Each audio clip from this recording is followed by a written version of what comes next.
Hey, Sorry. that's the Don't that's ding us. Don't right.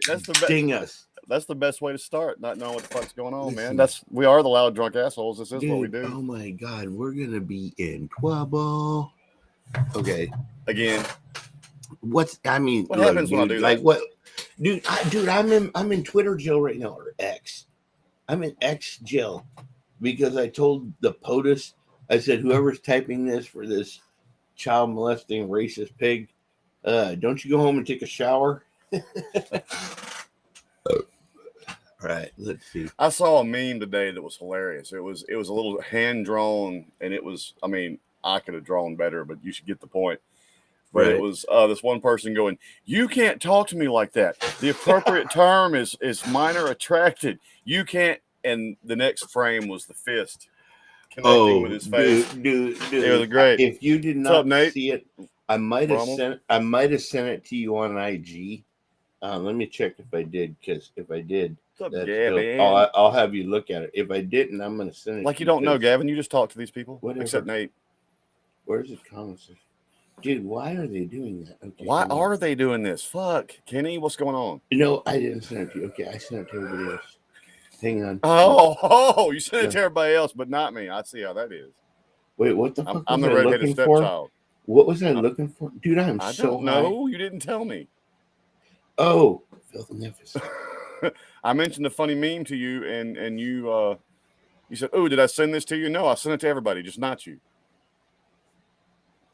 Okay, hang on. I had an X like that. She fucked everybody. Okay, look, if I hit search, oh my God, when you hit search, it's all boobies on there. I can't believe I said that out loud. You've had that X, haven't you, Kenny? I probably shouldn't. Yeah. I shouldn't talk about this with being a married man. She might offend me. But I mean, it? yeah. You ever have that girlfriend fucks everybody but you? Yeah. No. Haven't, but it sounds like. Anyway, I don't know where it is now, but this. Hey, where's Reels? No. Oh shit. No. Don't. Dude, Sobriety. Why are you going up her skirt? Okay, listen. I'm getting off Instagram. Anyway, it was Gmoski put a post up, and it was this chick walks up, and this dude's 20 years old, and he's supposed to meet a 13-year-old girl, and some dude's like confronting the guy on camera with the microphone, right? Like busting this dude, like total fuck, right? And right. this random chick walks up and it's like, "What's going on over here?" And he's like, he's supposed to meet a 13-year-old girl. Okay, how old are you? And he's like, "I'm 20. And he goes, "She, what? Why are you trying to meet a 13-year-old girl?" And then the guy goes, "I thought she was 16. And he goes, she goes, "That doesn't matter." And she reaches up and smacks the crap out of him, and then pulls out pepper spray and sprays him and chases him all the way around the building, down the side, all the way around the back, down the other side, out into the street, almost got hit by a car. Like, this woman was not playing. Don't go breaking my heart. What up? Oh, we got Rommel, we got Metro, we got Nate. What up? We got Gavin. I don't know where everybody else is, but they're busted. Anyway. Busted.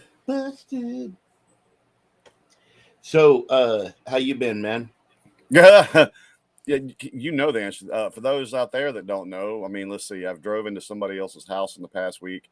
I've been shot out of a Canon. I have. I mean, it's been a fucking week, man. So, I tell you what. If there's a hair on your ass, you'll see. The mine's legal, man. This is prescription. Whoa, so. Wait! I got a shot glass and I got stuff. I already know the answer to whether or not Kenny has hair on his ass. He's made sure to let us know. He showed us. Dude, listen. It's beautiful. Listen, I'm work of art ass. I am not a bushy person. I'm not. Like I have like this. I have like this Norwegian gene or some shit that like makes you not have a lot of hair on your body. Like, in order to grow out of a cannon, Nate. Yeah, that's why it's called shot out of a cannon tonight. See this stuff here? I got this by putting Rogaine on my face. Like, I'm not a hairy dude. Dude, a dude like me and the word Rogaine don't even need to be in the same sentence. Dude, I'm already your suit, dude. Rogaine would require that your trimmer gets done with one of them DR trimmers. Remember them commercials? They go through Yeah, the freaking tree. I had a crazy fall today, Nate. And it's actually kind of funny. Cheers, y'all. Some of these people have already heard the story, but the way it happened, I fell about 8 feet with velocity onto concrete because what happened, I got launched and it was like, whew. If the people outside, this is where the joke come from. Somebody standing outside would have just all of a sudden seen my airborne body come flying out like it was shot out of a Right. cannon. And the concrete was not very forgiving. I'm good though. I'm good. When he sent me the message of what he did, when he sent me the message of what he did and described it, I was like, tonight, I go, you don't have to do the podcast, bro. Take care of yourself. And he's like, no, I'm ready to do it. I want to drink. I'm like, okay. I go, tonight's podcast is shot out of a cannon. And what's funny is my coworkers, wife and daughters, who I knew they were there, and I was so hoping that they didn't see me. I hit the ground, and I actually, after I landed on my back, I went ass over head twice more, and saw their car, and I thought they weren't looking, and I had no air in my lungs, so I go crawling back toward the dock, hoping that I can get there before they see me, and I'm getting laughed at, right? So Josh tells me later they called to ask if I was okay because they did see it happen. And they said it looked like someone had taken me and picked me up and thrown me out the dock like a baseball. Mm-hmm. So still, like I said, to the people outside, they just saw me come flying. Howdy, JP. Out of the warehouse. Welcome back. Welcome in. Thank you, Nate. Yeah, I'm good. It just hurt my pride more than anything, and I'll feel it tomorrow. I'm good though. I mean, by the time I'm done drinking, I'm not gonna give a fuck. In other news, hope Lizzo's okay. Yep, Lizzo. That was a funny promo. Listen. I love Tom. Listen. I'm gonna tell you right now. I got a remix of a song that I want you to react to with me, right? But okay. You haven't seen the original yet, so you and Jocelyn need to do Oliver Anthony, Richmond North of Richmond, and then on next week's podcast, you and I do the Chris Webby remix of it. I'm good with that. I mean, we've actually got a donation to do that one, so we'll be done this weekend, and that will be perfect. Monday next week we'll get this. We'll do this Chris Webby one. You'll notice a connection in the theme. There may even be others that all pull up at that point in time, remixing the same thing. I reacted to it, and the minute I heard, what's up, Danny? With JP? I'll put it to you this way: within 10 seconds, you will already have fallen in love with it. I'm just guaranteeing you. As a musician, wife's been the only thing to do that, so it better be good. As a musician, you're going to appreciate it for sure. But in other good news, I'm gonna pretend I hate it just so I can fuck with you. What's up, Danny? Just because I'm feeling like a contrary bitch. For those of you who aren't in the Discord and don't know too much about us on a personal level, I've been waiting. Yeah, run. I've been waiting for it's been since January 1st for my wife, and she switched jobs, and she just got hired today. Bear, what up, Bear? Tonight. He went, and what my wife ended up doing today is accepting an offer to be a special education teacher for junior high or grade school kids, 4th to 8th grade. Awesome. So, congrats. Yep, yeah, it's been a long journey, and with our son being autistic and the work she's done with other autistic kids, she's going to do great with it. And this was something that we talked about because as well as everybody else does how bad I want to get out of California. And when you have a job like this, you can go anywhere. So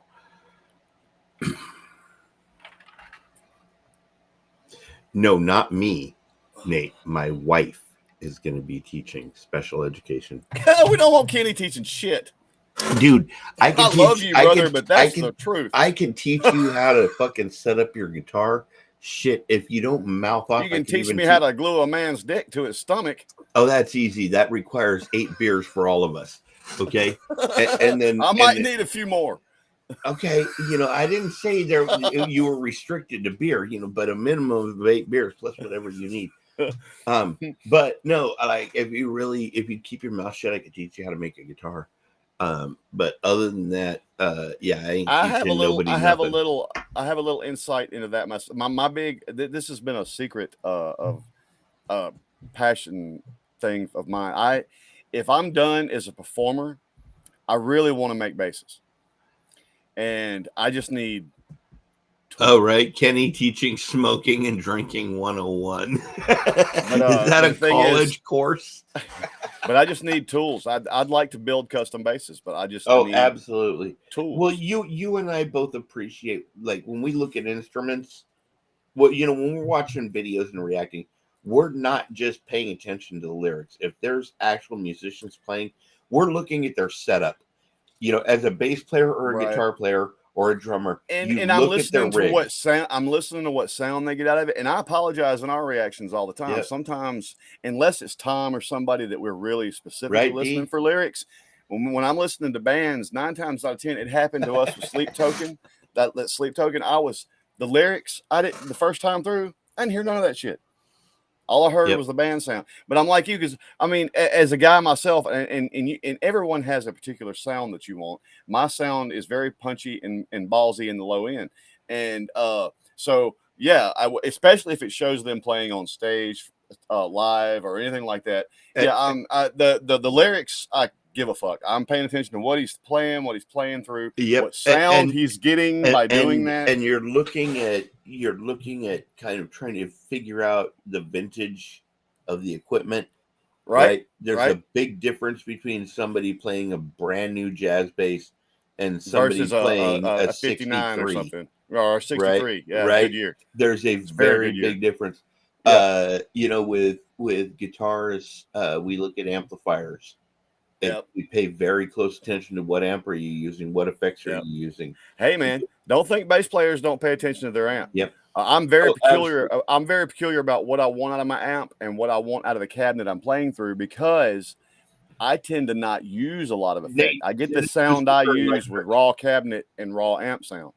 So I'm very peculiar about what I'm playing through. Because I try not to use a lot of effects. Now, if I'm doing a certain thing somewhere. So apparently we have to prep. Jesus, and you know what, Mitch, you did this on purpose because you know what rig I've been hitting out of. This is stupid. I don't know why you make me do this stuff, Mitch. Don't be stupid. You know he's gonna hit it, dude. It's my middle name. Stupid. Kenny Dick. So Dick. Listen, hey Dick. Hey, I still say I'm gonna slap the shit out of both my parents in heaven or wherever dad is. I might be one or the other, either mom or dad. One of them's getting it. But like, dude, that was bullshit. They shouldn't have named me that. And like, whatever. Look, my mom named me Daniel, and I understand that's from my great grandfather, whose last name was Daniels, and she liked the name Daniel. And then after Daniel, she put my middle name. And I've actually told my mom, I was like, I love you dearly. And I would never in my life raise my hand to you. But I want to slap you over my middle name. And, I'm like, why did you do that? What about me says that, You want to hear the funniest thing with a name? Of course, I was a little raisin when she named me. So. For me, it was my grandpa. He was like not my real grandfather. My real grandfather passed away before I was born, but like my grandma remarried, and this was my grandfather when we moved in. And he, excuse me. What the hell were we talking about? Damn, that hit. What? Oh yeah, names. So, dude, listen to this. He's German, right? German. Came over here from Germany. Okay.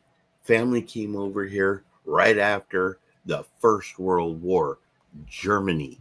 All right. So he's German, right? Like the last name's going to be hella ass German, right?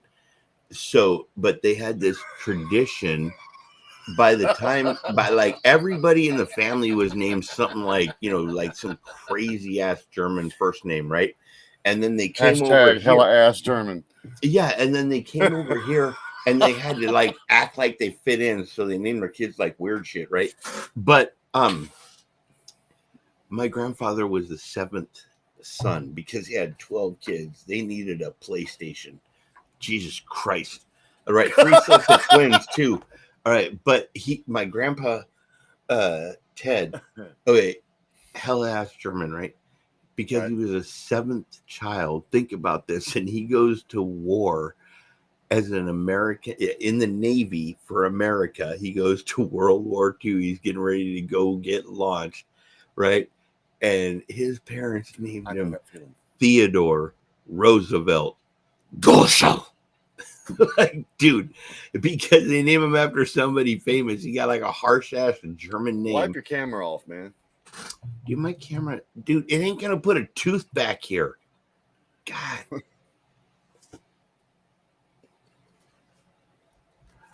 All right, who's talking? Nate. Dude, my real grandpa's name was Paul. You know what I like about my name? I always, for the longest time, I thought Daniel itself didn't fit me, and then I read up what the name of what my name means, and it means judged only by God. And I like that. I'm like, I mean, because ultimately that's the only person that has the right to judge anyway. But I like that that's what my name means. Like, motherfucker, step off me.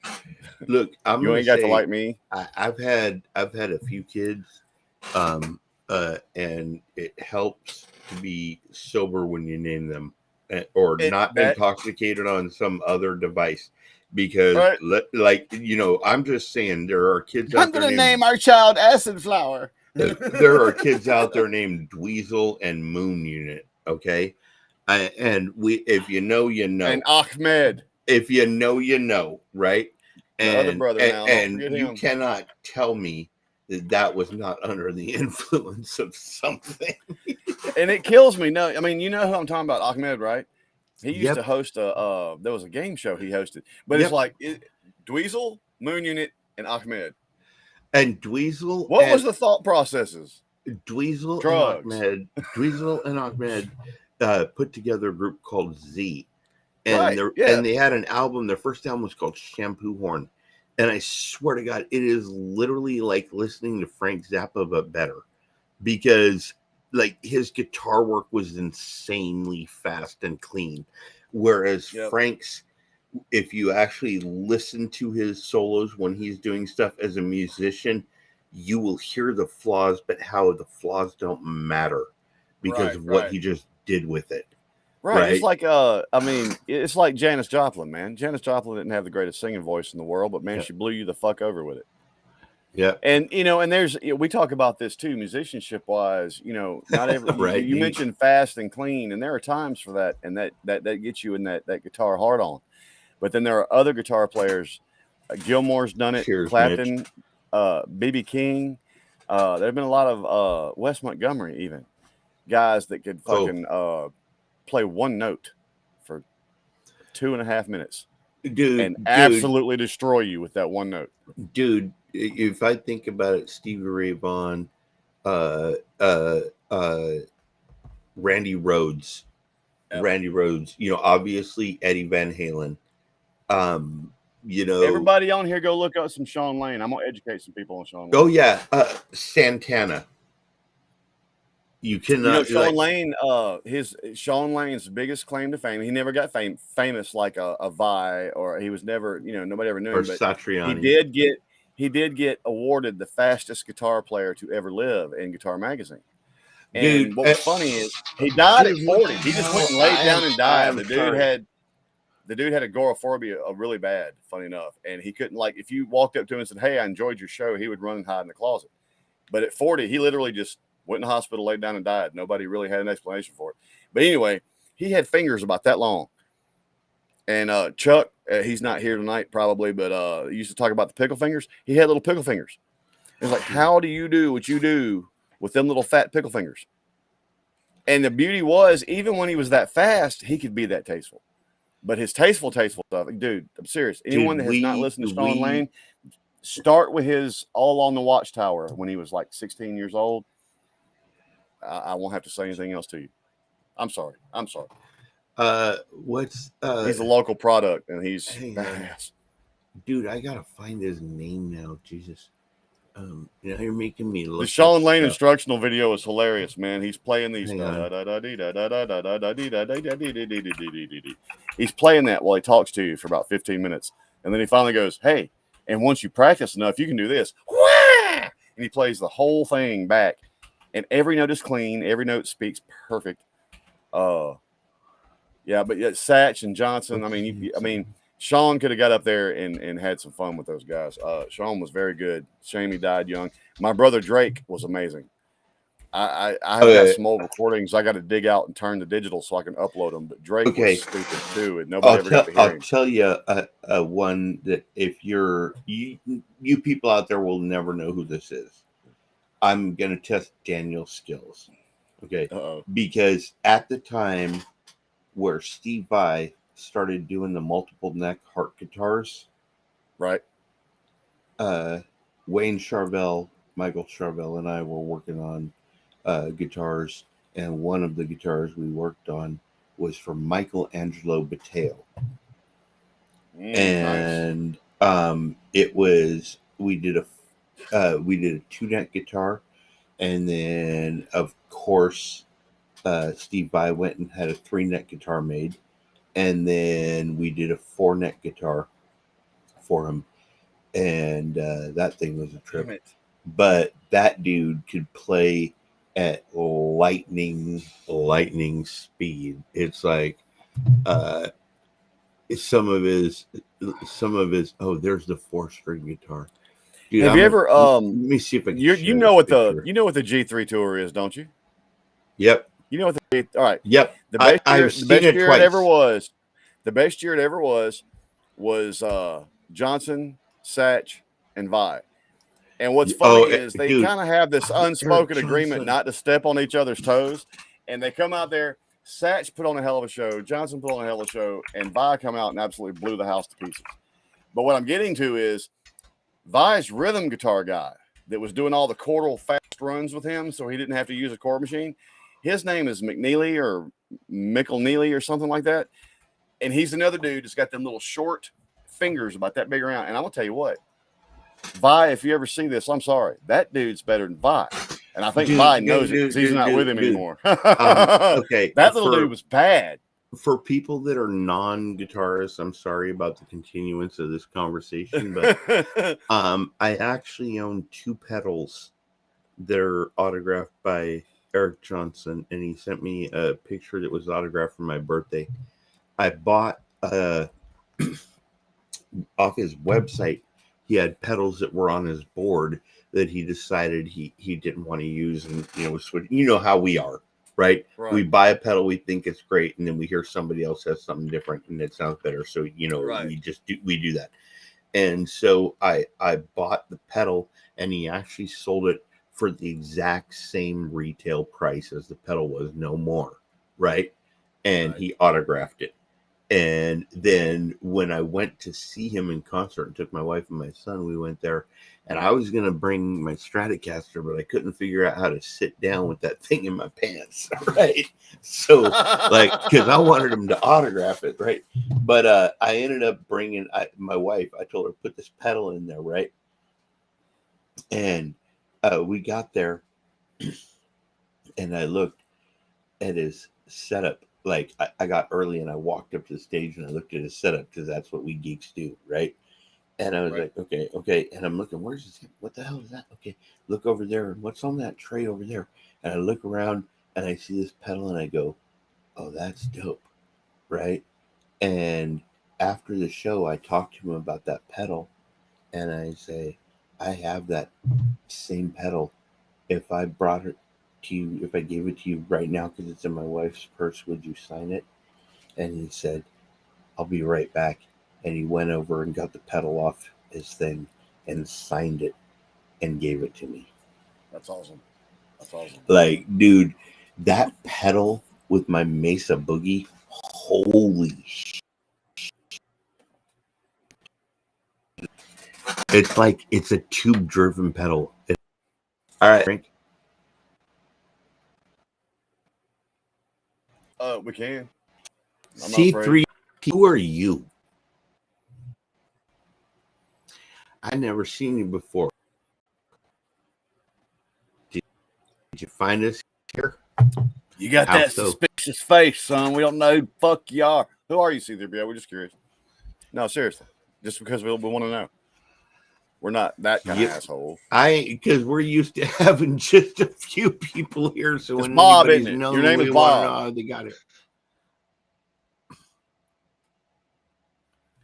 What? Right? It takes a certain kind of person to find us on the usual. So, dude, because I'm shadow banned. In fact, when I looked at the stats on this video, only one person's looking for my channel.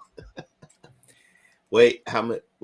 Now the thing is, I'm actually very surprised that we also catch some hell from that whole not as bad as of late, but early because like your channel, we tend to say things that aren't necessarily popular right now, and sometimes YouTube don't like that because YouTube don't pay my bills. In fact, if you're like me, because you're close to the same amount of subs as me, right? Like, let's be real, they don't pay a bill. Okay, when the check comes in, it's like, okay, now we can finally go get those extra things that we needed, right? Because they don't pay the bills. So YouTube, sorry, but y'all need to look, and let us watch what we want to watch and listen to what we want to listen to. Because I seen some of the other videos on YouTube and them getting shadow banned for what we did. Dude, have you ever seen like a Nicki Minaj video? Right? Dude, that's what makes me mad is some of the shit of ours that gets blocked. I've seen so many other people do it. I'm like, why are you blocking us, man? Why? Right? If you're not blocking them, why are you not blocking us? Fucktards. Yeah, I said it. How do I do this? I'm gonna get this shit snatched for the night's over with. Hold on. Wait. My loud drunk and my asshole finna come out. Hell yeah. The motherfucker puckers like a bitch. You should see it. Winks. Especially when Rommel's in the room. Sorry, y'all. I didn't want to hear about my asshole. Everybody wants to hear. In case you're wondering, it's hairy like the rest of me, though. Just so you know. Okay, hang on. Let's do this. Hey, get over here. All right, we're gonna try this. I don't know if this is gonna work. Okay, the guitar that we made. Where the fuck is it? Nope, I don't want to go there. Hey, that looks like it. Okay, there we go. Let's see. Here's the guitar we made for Michelangelo Matteo. That was the 4-neck one. Nice. Right? Dude, that thing had a lock system in the middle. So each one, now look at the angle of the neck distance, right?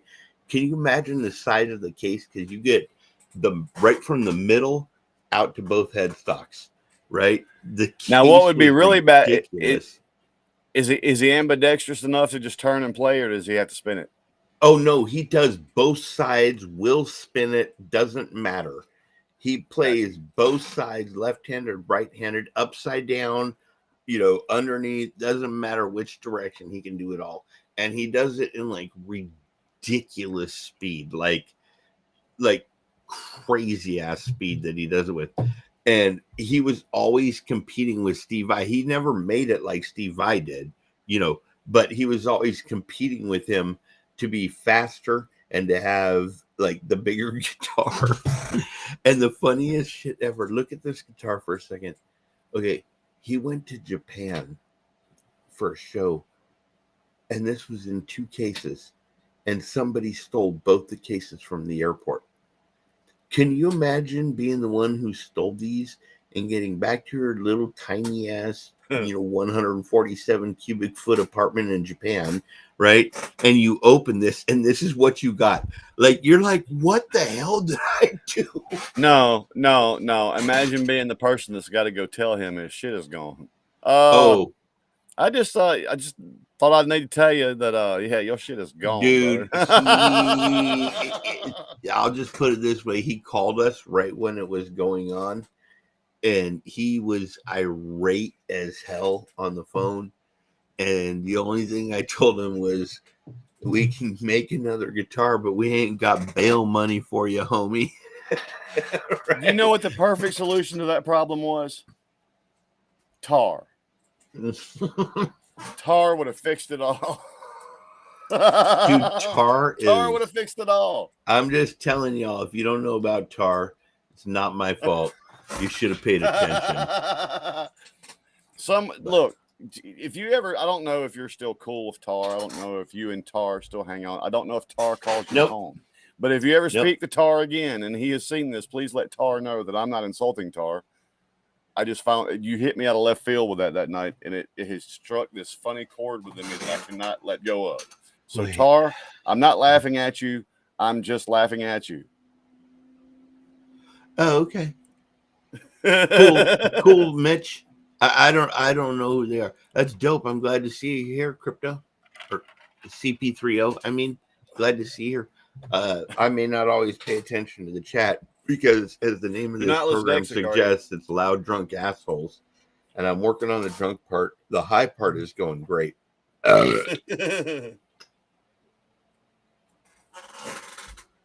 right. So, you mentioned that you want to do something to get upbeat. Yeah, man. Kind of feeling it. It's been a fucking week, and I want to fucking get some fucking off about some fucking thing. So give me something fun. I got something that I think you'll appreciate. If this is a tearjerker, I'm going to board a plane and come punch you in the mouth. Dude, what the hell? I hovered over it. Oh, I hovered over the forward button because I looked at that and I'm like, if we react to that, they're blocking that shit instantly. Okay, never mind. I got the right one pulled up. Okay, here we go. Wait a minute. Uh-oh. Aren't we supposed to smoke or something first? Or did we already do that? I mean, I'm not afraid. All you gotta do is say something, motherfucker. I'm there. All right. Here we go. Hey, Rama, what did 5 fingers say to the face? Slap. Right. The milk's gone bad. The milk is gone bad. So I did not get my wish. Kind of frustrated. What wish did you have, Kenny? That Southern California would strike a fault. They did. Wrong one. I wanted them to strike the fault that would separate my property from all of the shit that needs to fall into the ocean. So, like, I could have had beachfront property with like a high cliff, but do you know? I'm positively sure that the guys down at City Hall really gave that some consideration, Kenny. Dude, it was wild. The funny thing is I don't give a crap what the news says because they lie all the time. Every freaking news program lies all the damn time. Okay, so I was watching Storm Chasers. And I lived in Southern California now. For those of you who are not from an area of the South, and I'm just saying the entire South part of America, right? You may not know of the 10 freeway, okay? But the 10 goes from California all the way to Florida. Right. And that shit got closed in Palm Springs because of a huge flood with a giant debris field. Dude, and I was looking at all the trucks lined up, and I'm going, the only other way to go is 15, and that takes you into Vegas, and they're getting flooded right now, too. Really quick, I have an I-10 story. All right, cool.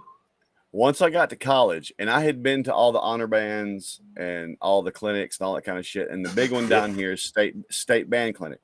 Every school sends so many kids, and then there's auditions, and the cream of the crop gets in the first band, and then with what's left, they make a second band that's actually very good. It's not. I mean, we're talking all the kids there are good. It's not like saying any of them are bad. All the kids that go are good, but the real good ones make a band. There's another band. Anyway, I did that shit in high school. I go to college, and I get sent by Delta State to recruit with about 5 other people at that event. So I'm there talking to the kids like, hey, Delta State's a great place for this, that, whatever. And later that night, of course, all the college recruitment people got together. People from State, Ole Miss, Alabama. I mean, there was people from all over the place. They're recruiting good musicians, right? So we get together and get shitty. And I mean shitty. And myself and a girl named Beth Sharma, who is no longer with us, and Marvin Milner, who will get mad because I called him out on this story. We're walking the beach. Everybody else had crashed. Well, we crossed the highway to go back to the hotel we were staying in. Whoop, whoop. This cop flies up on me, man. I mean, puts his bumper on my leg, literally touching me. Jumps out of the car like I have just committed murder in front of him, and he's fixing to come. I mean, don't get me wrong. I support our police. I happen to be a magnet for the assholes, but I'm not anti-police at all. But this guy, right? He comes storming, and I mean, up to me. Boom. Do you know what you just did, boy? Right. I think I drank a lot, sir. I'm worst they can get me with is public drunk. But this guy goes, this is I-10. Do you know about I-10? Are you from around here? Yes, sir. I've traveled I-10 many times. This is the busiest highway and blah, blah, blah, blah, blah, blah, blah, blah, blah. And he's right here the whole time. Yep. And he's like, blah, blah, blah, I-10 traffic, this, that, and the other. And I said, whoa, dude, wait. First off, you realize State Band Clinic was earlier tonight, right? He goes, yes. I was like, that means there were over 300 high school kids trying to access that beach, just running through this heavy traffic at will. Where were you at then? Because there's no cars on this highway.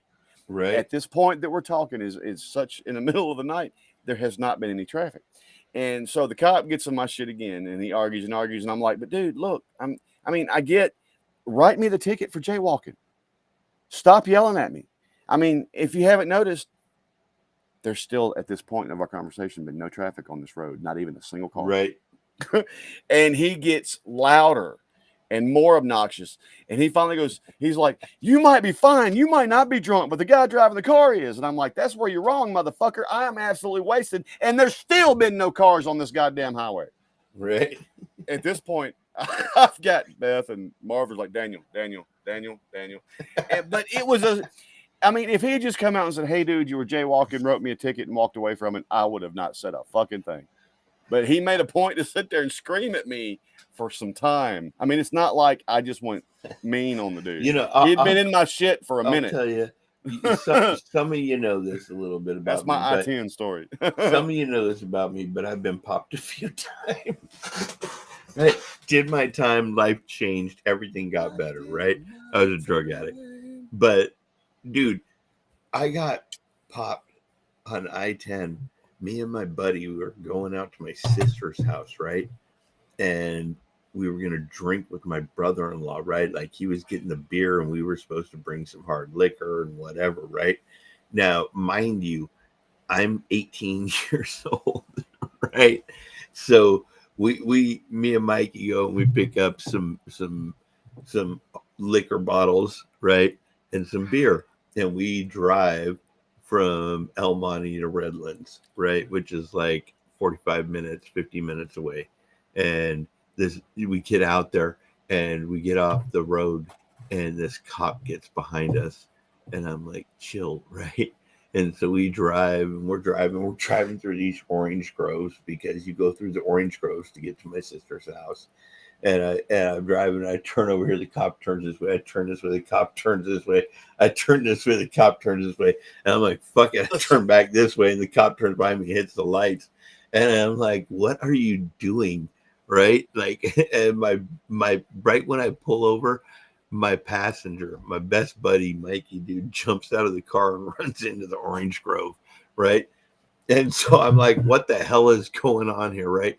I look at the cop. I'm like, why'd you pull me over? And he's like, okay, have you been drinking tonight? And I'm like, nope. And he goes, Nope. do you have any drugs with you? I'm like, nope. And he goes, you haven't been drinking? And I go, nope. And he goes, all right. He looks in the car and he goes, I want you to open the trunk. So I open the trunk and he looks and here's all these bottles of booze and all this beer, right? And the cop is like, all right, start pouring them out. So I'm dumping the beer out. He goes, where'd your friend go? I go, he said he had to pee, right? The cop's looking like he ain't coming back, man. You better call him out here, right? I want to search him. And I'm like, Mikey, come back, bro. Right. And I'm sitting here dumping beers out on the side of the road. And the cop's like, hey, if you don't come back, you're There's leaving nothing to him see here. Yeah, the cop goes, if you don't, Like, if you, these if aren't you the don't, droids you're looking for. yep, if he don't come back, then you're leaving, right? Like, because he saw my driver's license, he knew I was 50 miles away from home, right? And he's like, if he don't come back, you're leaving, right? Like I was gonna leave my buddy that far away. And so I was like, but Mikey, and he didn't come back. And then we get to the last bottle, and if you're old enough, you'll have heard the name. But if you're old enough, you may have even drank it. He pulled out a bottle of Brass Monkey. Nah, oh yeah. And I looked at him and I said, no, it's not even open, man. And he goes, all right, put it down. I go, how about I just put it down here on the ground and I drive off and leave it? And he's like, okay. So I put the bottle of Brass Monkey down. I got in my car and I left my buddy Mikey and I took off, bro. And then I waited. I hid like fucking, I don't know, 3 orchards over or some shit for like 20 minutes. And I came back and Mikey's standing out there and I pull up and there ain't no bottle of Brass Monkey. I'm like, that cop took that shit. That's dope. Kill monkey. Right? Yeah, man. I ain't even mad, dude. We could have gotten busted like a month for that. You know that. Yep. Monkey was a rite of passage when I was in college. It's like you had to have at least one night of getting shit faced with monkey to Brass be Monkey, like, yep. yeah, to be fucking. Dude, I'm having a liquor / cigar emergency. I need 15 seconds. Okay, get him. What's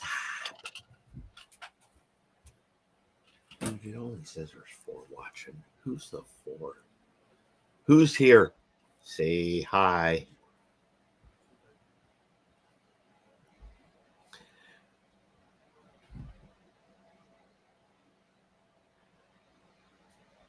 Damn. Just the bots.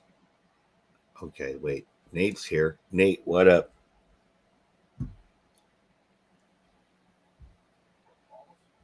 Does my mic sound a little better in here than it did before? Dude. I just told my wife I need a drink. She's going to be a awesome wife enough to bring it to me because she's sweet to me that way. But let me tell you what she's in there doing. She is in there in the process of making a banana pudding cake. Oh, cool. Thanks, Nate. Dude, wait, I'm coming over. How much are airline Come tickets? on, man. Hang on. I just I tasted shut off some my of the phone batter, because and I that got shit an tastes annoying like phone fire, call when man. you're talking. This is what I needed first, and then I realized I needed a drink. She'll bring me a drink, but I had to have a cigar. Okay, dude, my plan. Pardon me, viewers. I'm a slave to this nicotine. Sorry, viewers. I'm gonna lick it and fuck it. If that makes you feel any better. Plants are looking good right now. Oh, awesome, dude. We're down to 3. We're down to. I'm gonna look who's hiding. Watch this. Where are you? All right. Oh my. All right. My God, I'm asking the question. Is Gavin here? He was. Is Mitchell here? Yes. Ish. Damn. Okay. We have a boyfriend. Okay. A what? Oh, never mind. Spark again. Dude, you would say that. Hey, there's 2 of us. It's you and Nate. Tell these other dudes to get their BS's in here. We got a song we're gonna do. Brent, how did I do that? I I don't just know. opened a cigar with another cigar apparently in my hand. How did I do that? I don't know. Wait, somebody said we had to spark. I don't have to twist my arm. D said spark again. You got to twist my shit. It's like Willie said, we didn't smoke because it was a thing to do. We smoked because it got you high. Yeah, they don't listen to you. I'll punish them later. Stacy, how you doing? What's up, Stacy? You don't have to be a dude. The dudes seem to be like, I don't know. I ain't gonna use the right word for it because it might get us kicked off. But it starts with the B and ends with the yaches. Stacy, I made mention of you, I think, in a live stream the other night when we had some newbies, and I was like, Stacy's the one that would stab you, just in case we needed that done. Damn, there's your label, Stacy. I'm sorry. I was not involved in that decision-making process. It's better than John Boy. Dude, what's wrong with John Stacy's Boy? not going to have a problem stabbing somebody. All I got to do is give her a surgical needle where you want them stuck. What's wrong with John Boy? Like, there's worse things he could be called. That joke goes all the way back to the beginning, just about the beginning of our channel with Stacy and the John Boy thing. That's a long way back. And she has never once, bless her heart, acted offended that I have called her John Boy. Well, what's funny is I'm thinking about getting a John boat, and I'm going to name it John Boy. Get you a John boat, name it Stacy. And then everybody will ask what that means. I'm like, John Boy. John Boy, right? See, yeah. And then don't say a fucking thing else. That'll confuse them even more. And don't say anything else on the subject. And leave it at that. That is beautiful, right. Dude. Look, we got a few people in here. I don't know who's in here, but y'all say hi to us because we got a song coming up, and we're pretty high for us. So we're at that point where we're almost loud. Maybe. And there's different levels of being pretty high. I'm not, and I'm willing to be an asshole. I'm high, but but actually, what are we watching? You hadn't told me yet. Oh, today is. I didn't hear anything. God bless you, y'all. The beautiful wife. Most of y'all know who she is. Look at that butt. Ha ha ha. Kenny froze up on me. Is Kenny froze for anyone else? Can you hear me, Kenny? Is it just my shit? What's going on? We could be 5 minutes into the reaction and I wouldn't know right now. What's happening?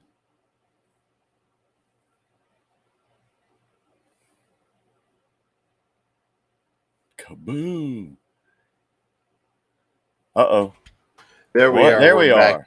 Oh, look. I was about to get music. Damn it, he froze again.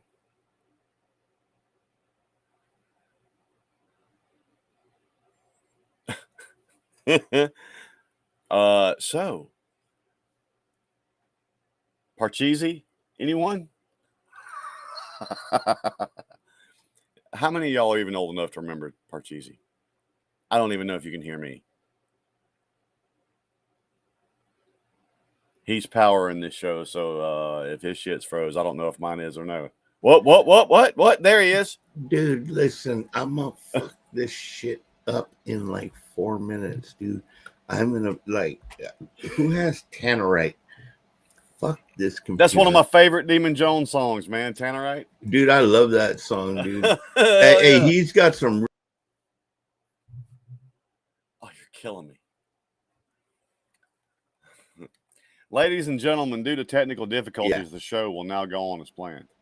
No, it doesn't, because it says there's still technical issues. There goes. Oh, went away. Listen, if you see technical issues, it's actually Shannon's fault because he is in charge of pushing the button to disconnect and connect. And that's his job. So here we go. What? Dude, I'm not clicking the mouse. Dude, I got my hand on this thing. What the hell? It does the lights. All That right, is a you lot of ready to colored hear buttons. this? Do you have a color coding chart for that?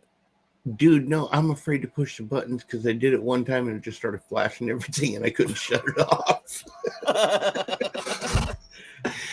It's like this color is perfect. It works. Okay, here we go. This is our song to get us upbeat. What? Yes, I still don't know. What is it? Vinjay, No Excuses. If you've never heard of Vinjay, this is your intro, and then I would recommend the next song would be Mumble Rapper versus Lyricist. Got you. Here we go. Oh, he looks aggressive. Here we go.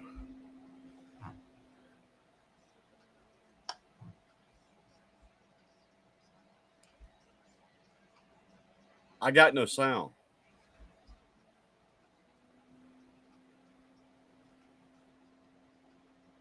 All I see is a motherfucker doing push-ups. I got no sound.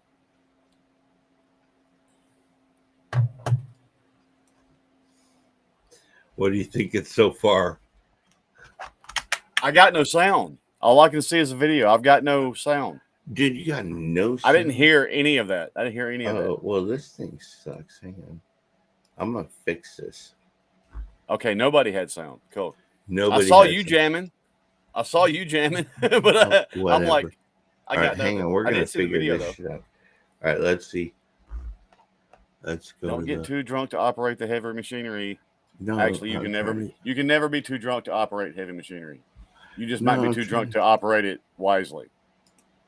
That's not where I was trying to go. I was trying to go to. Oh, here we go. Audio. Let me figure this shit out. Kablam!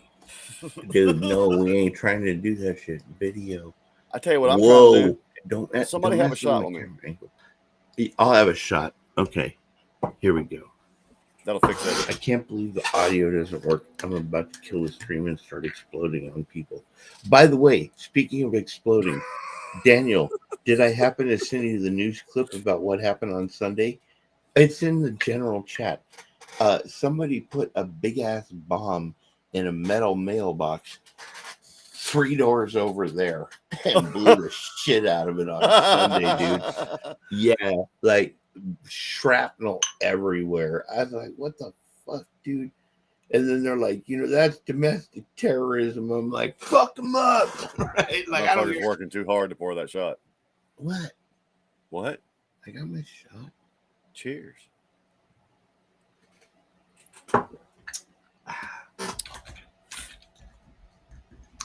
Yeah, dude. And then I was like, holy shit, it was on all the news channels. And I'm thinking, did I wake up for that?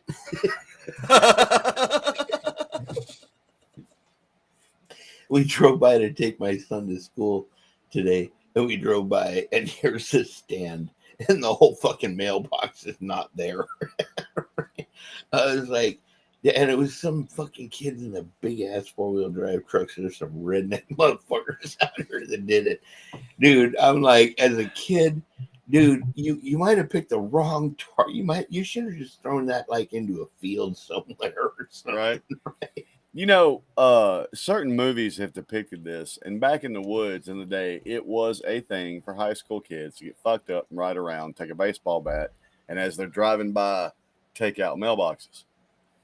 Till motherfuckers got smart. You know how they stopped kids from doing that here? They didn't get the law involved. A couple motherfuckers put steel posts with concrete.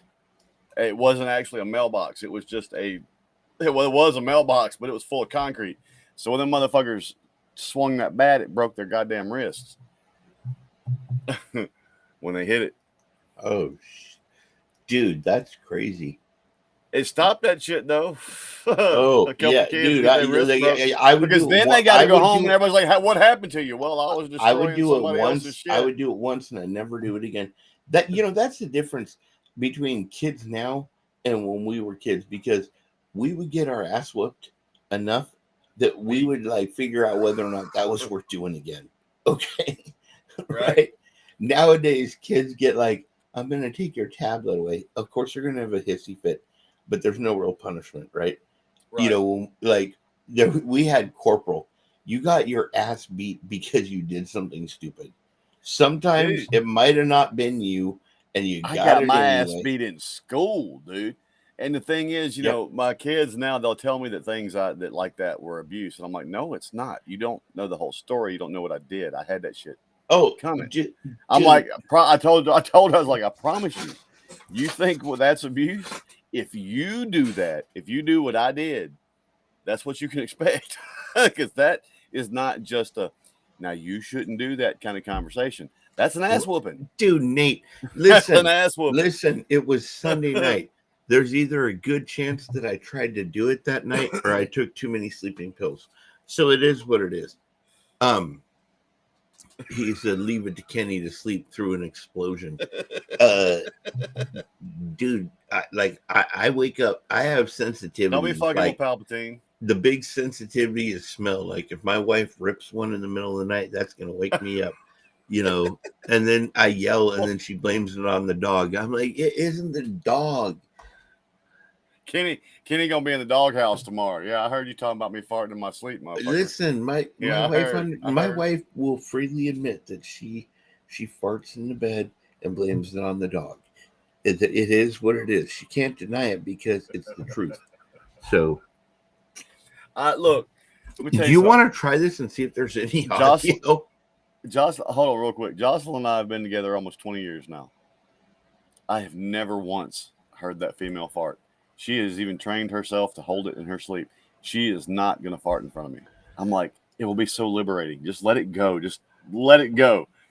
I've never heard that woman fart in our entire, it'll be 20 years here in about 2 months. And the entire time I've never heard that woman fart. Dude, my wife, no. Like, the worst part is she denies it. She blames it on the dog. And I'm like, dude, I felt it. I felt it under the sheet. Like, you can't deny it. But that's okay. Now, I do also. Crazy. We love crazy. I do also have a gassy dog. Casper, that motherfucker come in here, and all of a sudden me and Jocelyn will both be like, fuck.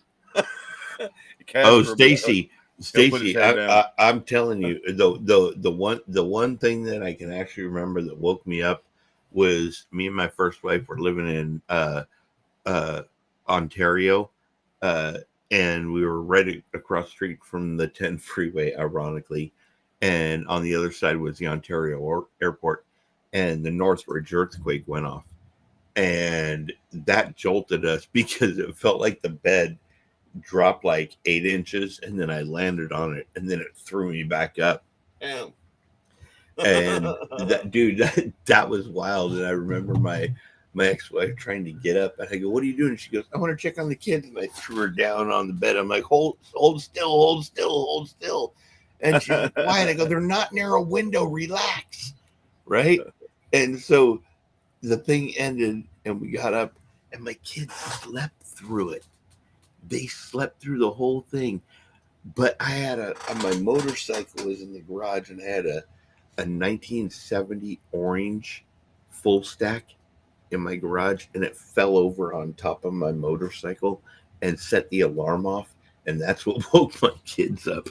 They didn't wake up during the earthquake. They woke up because the alarm went off on my motorcycle. I cannot pick on you because my wife and I, neither one of us get a whole lot of sleep, but we have two completely different sleep issues. She is a light sleeper. If a cricket farts down the road, it wakes her up. Me, I may lay there and fight to go to sleep for 4 hours before I actually go to sleep. But once I'm asleep, dude, you could come in here and fire gunshots over my head, and I probably wouldn't hear you. Dude, I wish I could sleep sound. I wish I could just lay down and not remember anything and wake up in the morning. But my head, even with the sleeping pills they give me and shit, my head just does not shut down. It doesn't stop. When I was a teenager, they get this was long before Ambien. I'm trying to remember what that shit was they gave me when I was a kid, and it would completely fucking immobilize me. My body I wouldn't be able to move. So then I would just be trapped in my brain, and my brain would still be doing this. And I was a vegetable. I mean, I was completely unable to move, but that didn't shut my brain off. Which, you know, to the people who are in our little family Discord, they'll attest to this. They'll see me at 7:30 in the morning my time, and I get on, and I'm yawning, right, because I did not sleep well, right. I'm chugging coffee, and I'm still sitting there like, oh, you know, I just don't sleep well at night. I attest it to stress levels. You know, we're all living through it. Cost of everything, the amount of taxes they're taking out, the gas prices, all that crap. You know, and we're all under some level of stress. And mine is, you know, you'll understand. This is the head of the house. My stress level is like through the roof right now. Right. You know. Yeah, so, man. Because you're trying your best, and right now the way everything is, your best just ain't cutting it. It's beyond you. And as a person that puts that on your shoulders, that doesn't make you feel very good about you. Right. Like, no matter what you fucking do. Yep. You know, like fucking, you know, we all go through that hard. process of you know, our desperate measures thoughts. You know, like, how far am I willing to go? You know, am I willing to get rid of this? Am I willing to do this? You know, whatever it is. You know, that it with a you know, an 8-month process, almost going on to 9. You know, I went through that, and you guys as family and friends helped me get through it, because it was a shitload.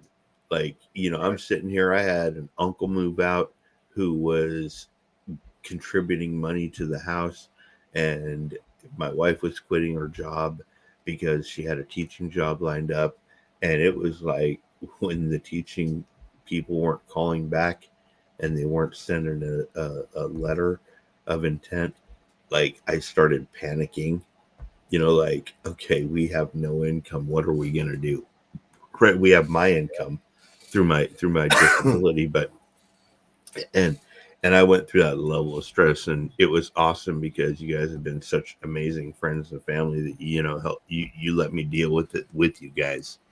So, man, it has, and that we fucking on our channel we have meant that from the start, and especially in our Discord. That's why here lately I've been, every time somebody posts our Discord in their live stream, I get a little assy for a minute. I'm like, look, if you're gonna bring drama, don't do that shit. We're not there for numbers. There's a community there that's you know, and not everybody's happy with everybody all the time. What no family is. But that's we try to create it, and y'all are, man. Y'all, you've heard me say it a million times. Y'all don't know what y'all don't realize what y'all help us through. If we have helped you at all, dude, I consider that even Stevens an honor, because y'all don't realize this. Like I said, this is because I'm a high-strung, emotional dude. She's quiet until it overwhelms her, you know. And this is this family we talk about, man. These y'all don't know, man. If it wasn't for y'all, I'd have been up on some. I've been that dude on the tower, sniping motherfuckers. I've had this family tell me at the perfect time when I need to back the down. You know, I've had this family encourage me when I was crushed. You know, you guys have gotten me through so much too. It's amazing because all of this came about because of music, right? Like, nobody would know you guys if you didn't do reactions. None of the people in our family would know of you if you didn't do reactions, right? You're kidding? I'm famous. Read the shirt. Well, I'm kidding. Yeah, you're same I thing. I'm infamous in a few areas, but I'm not famous. Yeah. Well, thanks, Nate.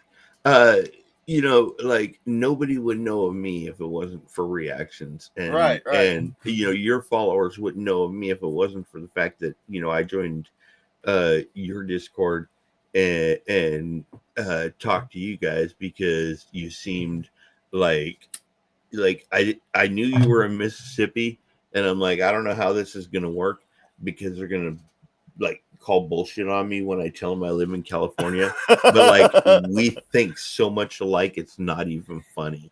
The funny thing is, man, that mentality it's not a location; it's a state of mind, and it's from a different generation because you come from old school upbringing like myself. It didn't matter at that time if you were living in Oregon or Miami. Mm-hmm. There was a similar mentality, and it's hard to describe, man. Um, that's a hard thing to quantify and really get in terms with. But it was just a different overall attitude. There was certain things you did and did not do because it was just you just did or did not do it. There was a taste level on things. There was that the biggest thing was, and this was one of the lessons that my great grandfather, as early as when I was like 3 years old, started trying to instill in me, is just because you can do a thing doesn't necessarily mean you should do that thing. Right. You know what I'm saying? Yep. Certain lessons like that get lost today. I think if I tried to put a word on it, I would say we were raised in traditional methods. Yeah. Like it wasn't timeout. It was if you did something stupid enough, you were going to get your ass whooped for it, and then you figured out whether you ever wanted to do that again. And it made us understand there was consequences. Right. And even now with the big hot topic now with the whole gender and transgender and all that kind of stuff, back then, people are under a misconception. Most motherfuckers didn't care. They didn't care. Your life didn't affect them. Your life, their life didn't affect you. They didn't care. It wasn't our business. That's the one. That's the one downfall to me. I mean, I love social media. I love. We have built a family, but in ways, one thing about social media and internet is everybody's in everybody's business now, and it's not about whether you don't have the right or do have the right to be what the fuck you want to be. It's not my fucking business. Yep. And my life's not your fucking business, dude. That's it. That's the only difference. Now people's got to make their business everybody's business. Yeah, and you got to be okay with it. It's not my business. I firmly believe I don't care what you do, just don't bring it into my house without asking. Okay, like literally, because I have my quirks and whatever, and they may not suit everybody. Right. But like, this whole thing of division began based on whether or not you voted in 2016 for a certain person, right? And that's where the division began. You started. My family has literally like blocked me on Facebook because of who I voted for. But you know what, Kenny? That was by design. Yep. None of this has been accident. This whole divisive culture, and that's one thing I love about Tom, is he calls it out constantly. This whole divisive culture, whether you have to, nobody's going to believe the same thing. You are a product of your environment. We're all going to have different values. We're going to have different things. And religiously, Christians, those of you that knock other people, shut your fucking mouth. Yep. The Bible says the only one that can judge is Him. Yep. You're supposed to love everybody. That's not your business. The final command, just like it's not my business. The final command in the Bible, according to Jesus, was love your brother as yourself. Exactly. Right? It's like, not your treat it's people not your the way you want to be treated. They're not your enemy. Treat them like you care about them and you want to protect them. And there's something. I grew up in a Southern Baptist church, man. There was this one kid that I always wanted to bring over there. What's that? And they're like, he's a troublemaker. I'm like, then what better place, supposedly by what you preach me, than the house of God? And don't get me wrong, I am a believer in God, and there's reasons I believe. But that particular environment, I was like, you're telling me a kid that needs guidance, a kid that needs to feel that there is something out there. That's why he's acting out, is the lack of this in his life, or like, this is supposed to be, anyway. But they're Yep. just as bad as the other side on a lot of things, unfortunately. And it's not Christianity, it's some of the Christians. I'm going to go ahead and just say it that way. I'll put it But this. I'll put it this way. ultimately, it's like I said, I don't hate anybody for how they live, but just you live it. It's not my business. I was raised in a Baptist family where we had Baptist ministers and missionaries, right? Not Southern Right. Baptist, just Baptist, right? And Right. I went through that, and their angle was that they were the only ones that was right, and that everybody else was going to go to hell. And I looked at my grandma. I looked at my grandma when we were driving home, and I started crying, and she's like, "What's wrong?" And I said, "I don't want Grandma and Grandpa Johnson to go to hell, but they're Lutheran." Right? Like, and I realized it was a fear tactic. Believe exactly what we tell you, otherwise you're going to hell. Dude, Southern Baptists, they did a Valentine dance for us once. Encouraged us all to bring our girlfriend or boyfriend, and pretty much locked us in the building and jumped in our face about how we were going to hell if we fornicated as teenagers. Dude. But the funny thing is, I grew up in I can throw a rock right now from where I'm sitting and hit this church. And I grew up in it every Wednesday night, every Sunday morning, every Sunday night. I grew up, that was the thing here. And I told them when I left, if you don't stop attacking the young people of this church purposely, you're not going to have a church. Now there's we got a few more. That's the oldest Baptist church in Mississippi, and they've got like 12 members. It's bad.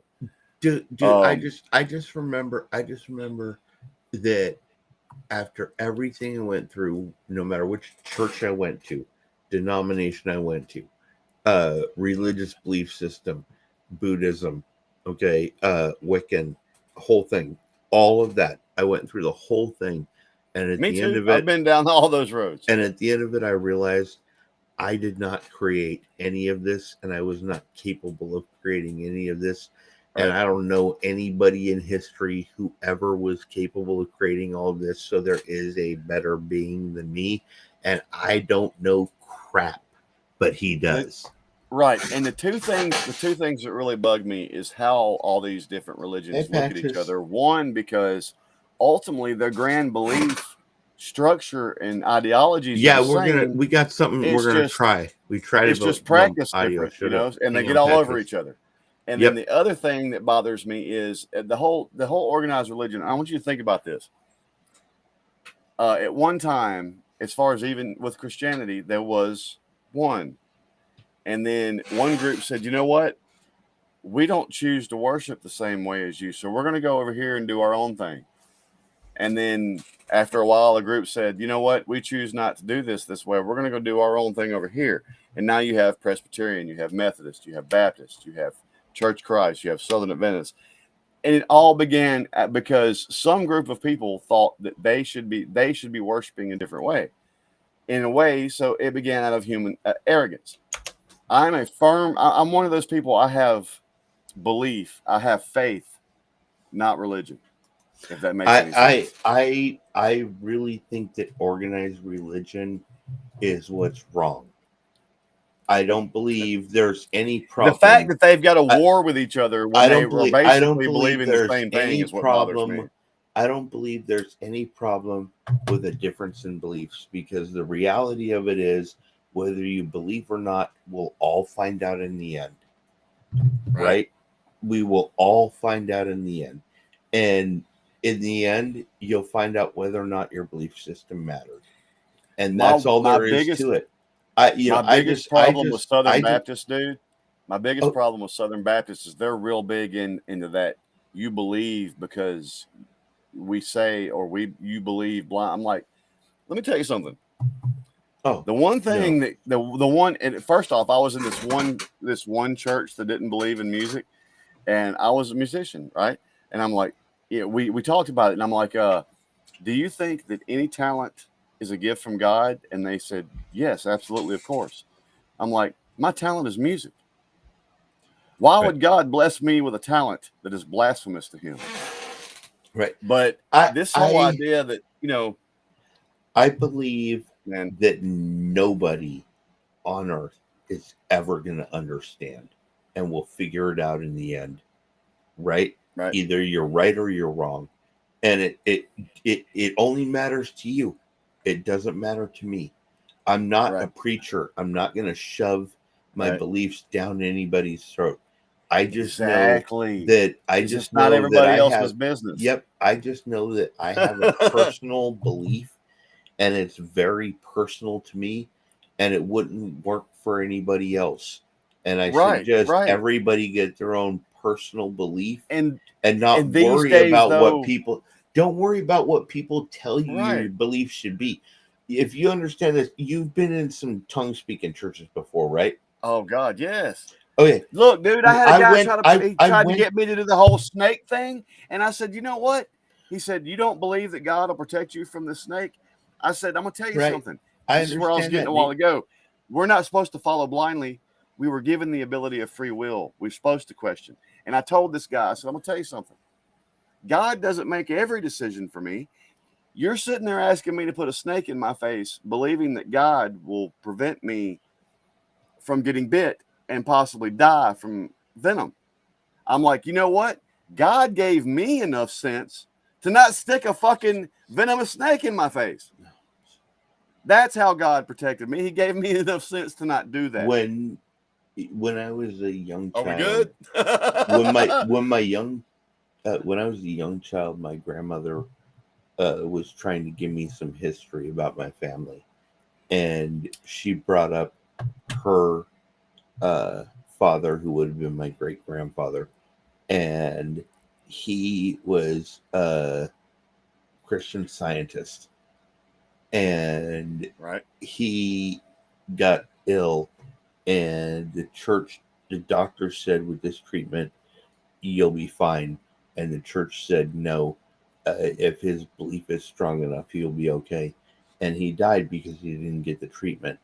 And the church looks at that like a Straight Baptist. condemnation in that particular Right. religious sect. They look at that as a condemnation, and in all reality, if they hadn't have told him that your belief in God will dictate how long you'll live, like, he could have got the treatment, because God gifted the doctors to be able to do the treatment that would Right. help him Right. to get better. See, the problem is not in the ideology. The problem lies with people.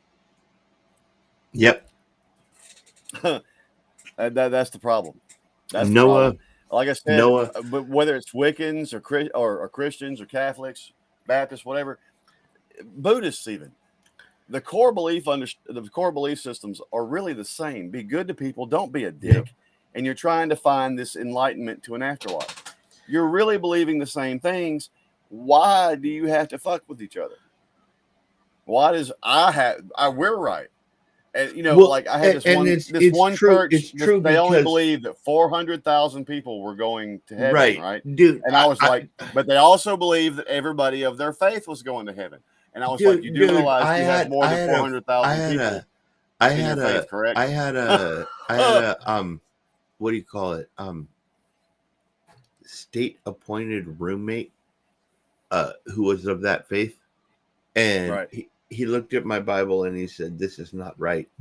And I go, You "What are can you prove an talking about?" afterlife with science, Nate. Right, and I go, "What are you talking about?" And he pulled out his Bible and he said, "Yours says Yahweh, Seriously. and that is incorrect. Ours says Jehovah, which is correct." And I'm like, "Dude, hang on just a second. Let me see your Bible." I'm not talking about the rapture, And Patrick. I It's a looked at the different, front. I it's a looked at whole the different front of thing. their Bible, and that shit was written in like 1884 or 1886 or some shit, right? And their whole Bible was written in the 1800s, and the other one had been written for thousands of years. And these people are saying yours ain't right, and I'm like, are you kidding me? Like, how you get, like, just So it was weird. I Nate, I hold on, Kenny. Nate, scientists, you got to think about something. This meat sack is a shell, Nate. We are energy. Everything that has life or is in motion, according to physics, has energy. Energy cannot die. It cannot be dispelled. It cannot. It can't. Energy doesn't go away. Nate, It can my change. yep.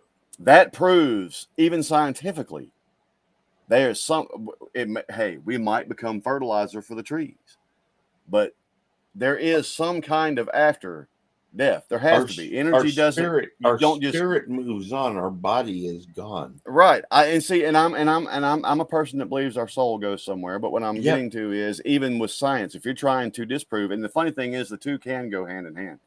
But if you're trying to disprove an afterlife, we are energy. Energy doesn't just stop. It converts or whatever, but energy, you don't destroy energy. This is true, Patrick. It doesn't die. It is absolutely true. And I'll give you an actual example for both of you, okay? My uncle had a PhD in plant physiology. Okay, holds over 100 patents for equipment he made to be able to do the tests You're that right, he wanted Patches. to do. Is the only person documented in the world who absolutely understands 100% how plants react to moderate drought stress. Right. Right. He's done all of these things, but there's been equal amount of failures. Okay. And so You just reminded me of Checkmate on the Vegetarians. Yep. With as great as all of those achievements are, there was failures along the way. My second wife was a scientist at a biotech company that was working on a flu vaccine for it was already a flu vaccine. There already was, but they were trying to figure out if they could spray it up people's noses for kids and elderly patients, right? And so they spent 9.5 years working on this vaccine before it got FDA approval. And it's known as flu mist, and it was for kids and elderly people, right? And along the way, do you know how many mishaps they'll have along the way before they figure out how to actually do it?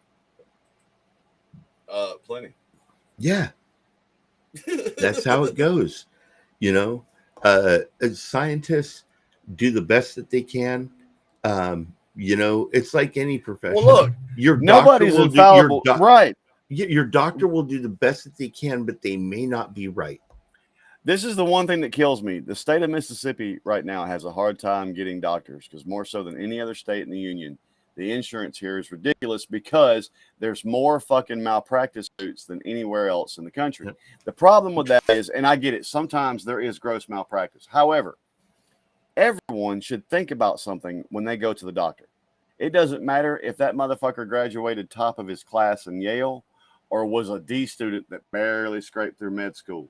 You are getting someone's, even a doctor, you are getting their educated guess.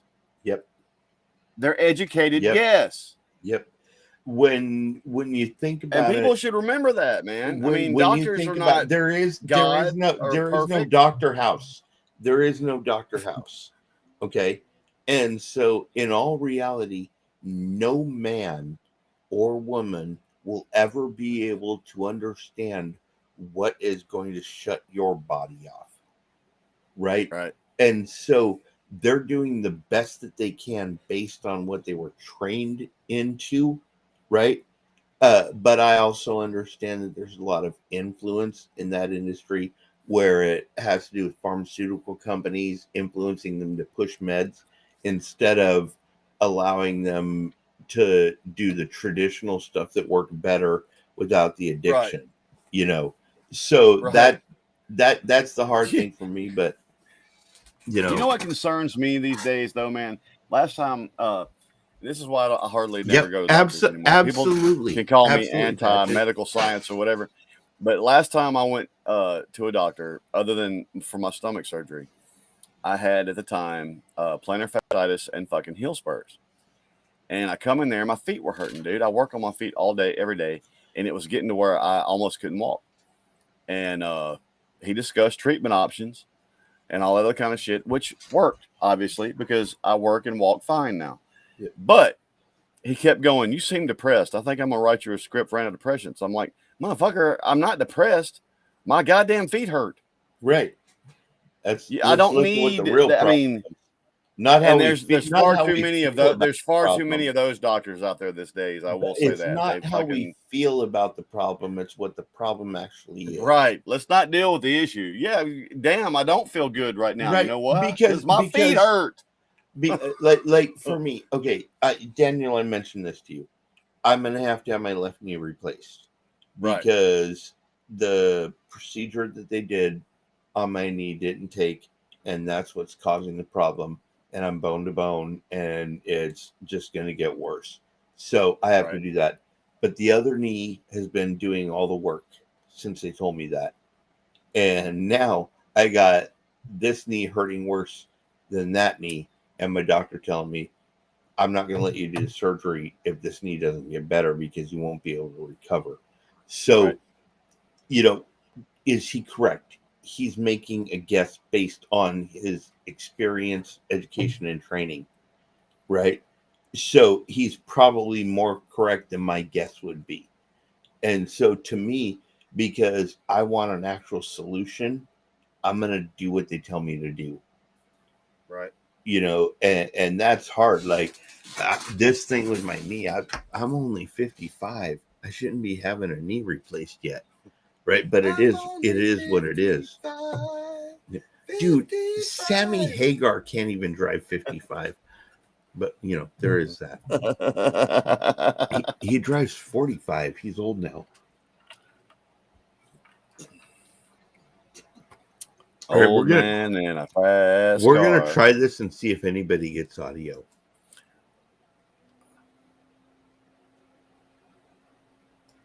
Any audio?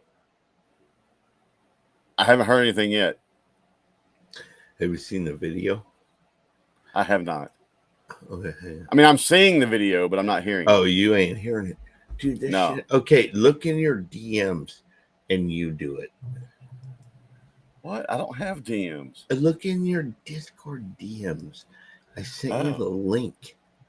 Oh, hold on. And then wait, you put it up and run it. Oh, fuck. How do I do that in here? I don't know what I'm doing. You this is can your shit. just send it. Let's see. Put it in here and then add video. Like you open the screen and add video. I see. There Hold you on. go. Hold on. All right, we got this. We're old, but we're not that drunk. We can't remember. Oh, don't worry about it, Nate. I got this. Yeah, Sean, we got this. I don't know. Something's up with my shit. Listen, don't ask me. My kid's been shutting off my router every night and fucked up my whole security system at my house. I barely got the fucking internet back on before we started. Oh, god damn. Dude, I'm like, what do I tell him? He's autistic. I told him don't touch it anymore. Like my wife is like angry. She like wants to tell him she's gonna cut his hands off or something, right? I'll just tell him don't touch it. We'll be okay, right? Like, but I was mad, dude, because you know that mailbox I told you about that blew up. I was checking my camera to see if I had a video of it because it would have shown it, dude. They're like right over there, and it would have shown it on my camera, and it said my shit was disconnected from the internet, and I was like, "What the hell?" And then I realized my son was shutting it off at night. Oh, Lord. So according to my shit, I have it up and running, but it's not in our feed. So I don't know. Oh, you want it in your feed? Here you go. There you go. Okay, now All you right. get to run it. Full screen. Hey, what is that? No. Hold on. Give me a minute. Tell it no. Sorry. Yeah. All right. You ready? Yeah, full screen and get ready for this. You're going to like it. All right. Here you go, folks. This is the Jay, song. this is the song to get us upbeat for the after party. Okay. Here we go. That dude has a look, doesn't he? Uh-huh. Yeah. Nah, this one's like actually crazy though. Oh, but I guess this they all are. Climbing the rank, rhyming with grace, never shown signs of restraint. We're trying to be great. Put my soul into these records, I'm refining my taste. My mind is a bank of pure gems, dominant case. First off, man, that little bass drop for me. See, I got control now, so I'm gonna be talking. That Yep. bass drop was awesome. I'm digging his flow so far. Man, his damn it, I lost my train, but I was vibing on those lyrics too, man. Dude, and his cadence on the beat is almost like another instrument. It is. Your man's prolific, a West, a critic. The answers written in blood on the plaques and ribbons. The plan specific. Hustle and surpass my limits. I live a rock star lifestyle. Bands come with it. Come on, pursue a couple accolades and then proceed to kill. I make your favorite rapper change how they perceive skill. The money coming in so fast, don't gotta read the bills. And labels flashing money at me like I need a mill. Jesus, guess they didn't know that they was dealing with a genius. 800 racks out of my bedroom, not prestigious. Never seen this hunger with this level of achievement. Look inside the bank, it ain't no wonder I'm conceited. This guy should be like, he looks like he has, I mean, as far as the look, he looks like he should be an MMA guy or something. Like the look in his eyes, if I saw him walking down to the octagon, I'd be like, I might be fixing to be in for some trouble. And in his, I can say this. I know who he listened to growing up. You can hear the influence. You can hear the. I can definitely hear the influence. Right. Yep. But his shit's. I mean, on our channel, everything's about being swole. Man, he's swole, and he's not fucking around, and it's not about anything Sean, other than keep trying. Go get that shit, man. If it doesn't sync up, listen to it and wait for us to talk. When a man in the mirror told me pursue the right cause, I went from suicidal to the suicide doors. Drastic, I'm increasing the bandwidth, advancing. Music is dark as Marilyn Manson, it's cancerous. I was making records at my dad's crib. The one you hearing now is from $1 million mansion. Man, that is cancerous, man. That's I've heard other artists, Mises in particular, talk about, when, and you know this too, man, musically speaking, being a musician, when you get locked into the addiction that is being a musician, yes, it's your saving grace, but it's also your downfall at the same time. When you're first starting, you don't understand that there is a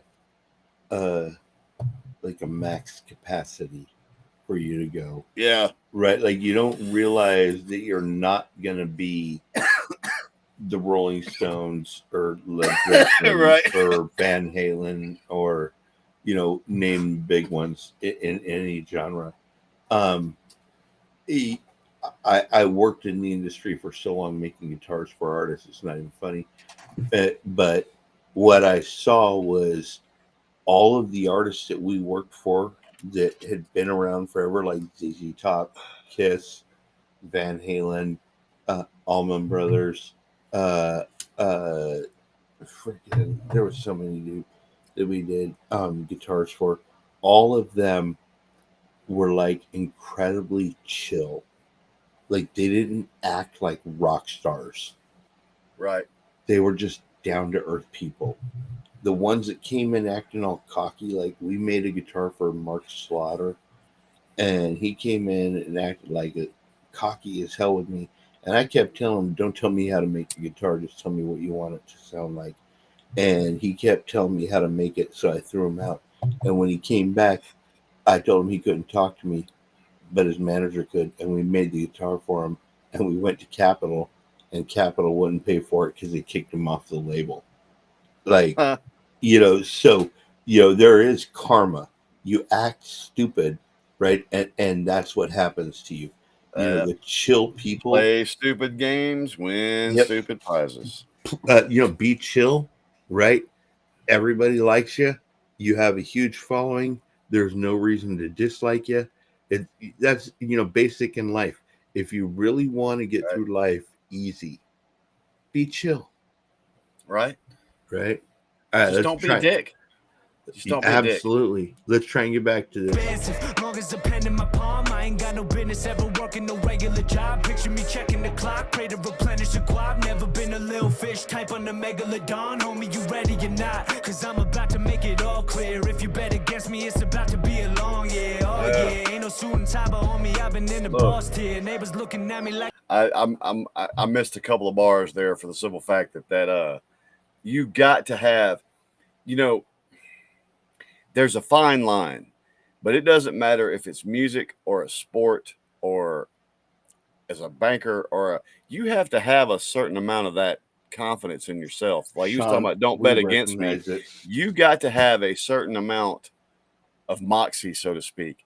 I mean, there's a level where it crosses into arrogance and stupidity, but you got to believe.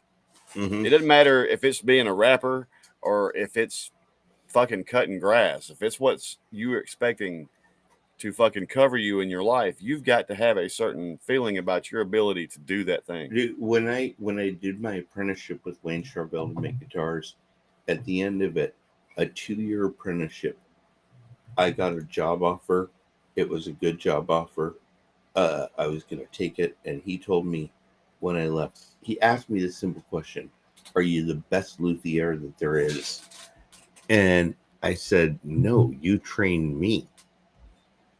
And he goes, Right. "If you're not the best, then don't do it, because anybody can go buy 12 Right. year, 12 a 1-year subscription to Guitar Player magazine and read the tech tips, right?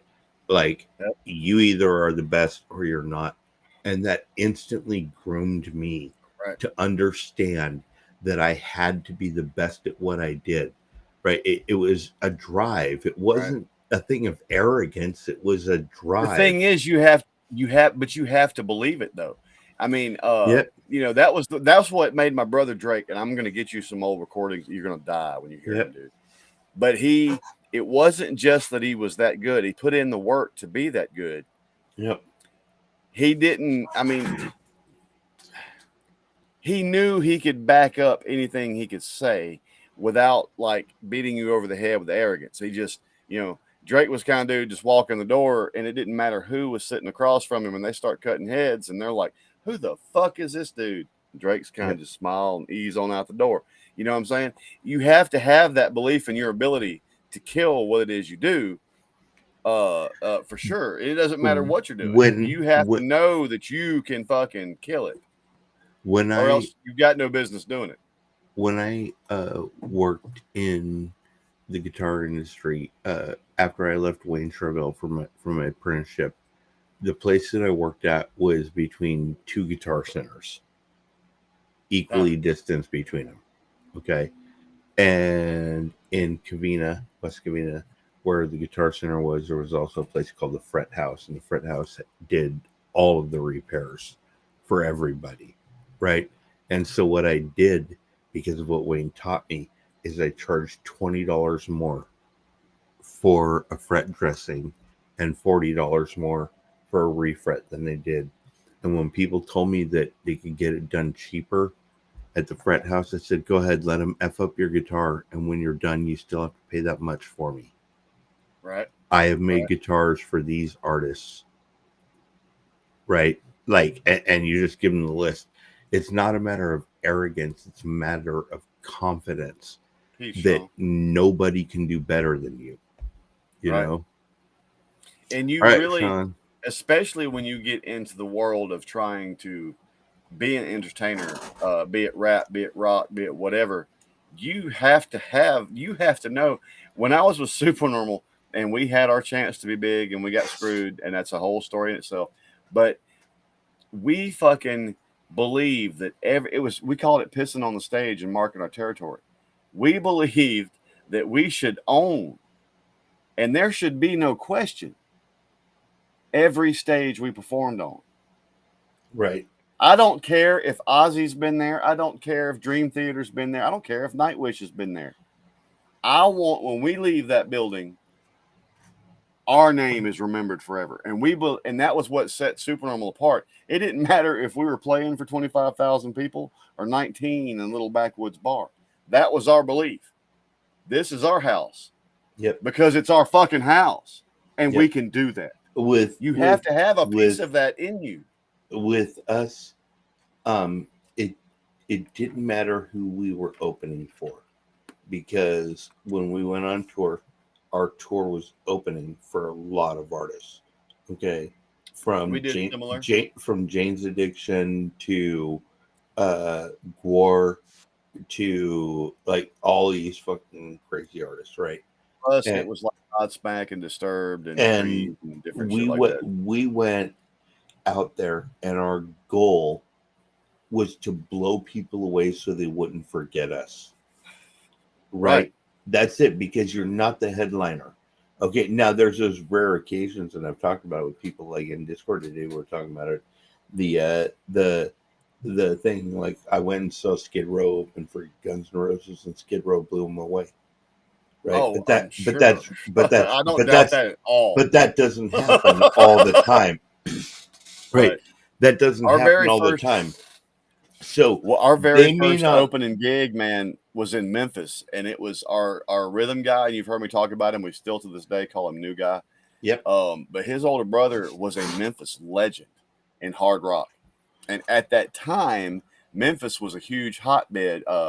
Saliva came kind of out of there. That's where they got found. Some other groups at that time. I mean, it was a real hotbed for hard rock at the time, and we went and opened for his brother's band, and they were local legends. And immediately they played 3 songs and left, started pulling their shit. And Miss Nita's like, "Why?" The woman that owns the bar, and I'm like, "They don't want to hear us. They want to hear them." But he actually wasn't mad about it because it was his little brother, our rhythm guy. He was actually stoked about it, but he wasn't wrong. He wasn't wrong. They didn't want to hear them, even being the local legends that they were. They didn't want to hear them. But you have to feel that as a performer, man. They can't nobody. It doesn't matter if it's true or not, but there's a certain part of that has to reside in you to be able to go out there and wow motherfuckers. Dude, you have to believe that you can wow motherfuckers. I've been terrified on stage because we did a show in Europe with this gothic opera singer named Diamanda Galas. I know who that is. And she was produced by John Paul Jones. And at that show, John Paul Jones was on stage. Like, we knew he was going to be playing. And I was terrified, right? Like, all I could do is focus on don't fuck up when I pick it and don't fuck up where my finger goes, right? Like, dude, it was the basics because I was just absolutely terrified. And, you do your best out there, and people don't necessarily know in the crowd where your head is with it, right? Like, whether you're cool or you're just fucking trying. You just touched on something, and as a musician in a band, you know this as well as I do. There is always, especially when you've worked out your set list, you've played it, and the actual gig part of it goes on autopilot. There is always an unspoken conversation going on stage between the musicians performing that the crowd has no idea. Yep. What's going on. There's always this, it might be about the eggs we ate last Sunday, and there won't be a word spoken, but there's always some kind of conversation going on in there. And they don't necessarily know how easy it is to communicate with, the right equipment, to the board where the technician's talking to you while you're playing, or you can set it up where you have interaction with the audio on the mic with your other guitar players or bass players or drummers. They're not necessarily hooked up to the board with volume, but you could log into them, like connect to them and then hear them talk, and you could talk back to them.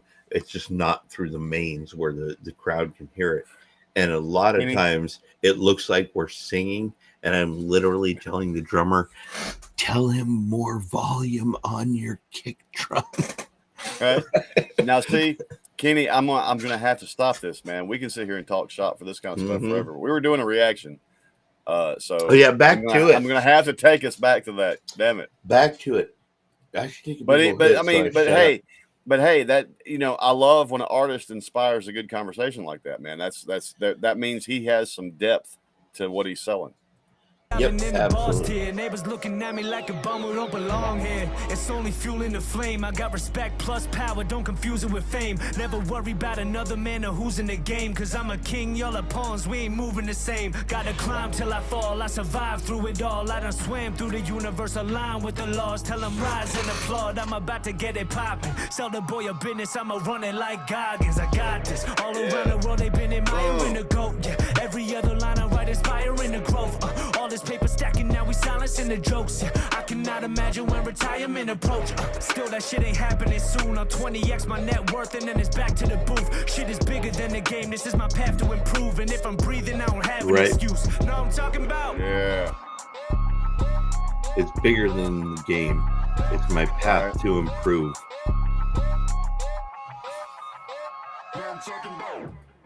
Dude, I like his flow, man. I like his hold on, let me kill that shit. I'm a big you know me. It doesn't matter if it's rock, rap, it doesn't matter if it's emotional. And this is people have to take this the right way. A song, for it to hit you in the chest and make you remember, it has to have balls, man. Yep. Has to have balls. Even the tender, sweet, lovey stuff. It has to come with some testicular fortitude of its energy, or it's not going to get to you.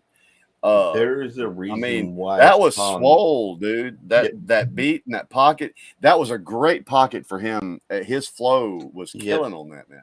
Dude, I can definitely hear influences in him. I don't have to name no names. Anybody that did you hear how he was riding the beat with his ups and downs in his vocals, where he would put the emphasis? It was like he was surfing it.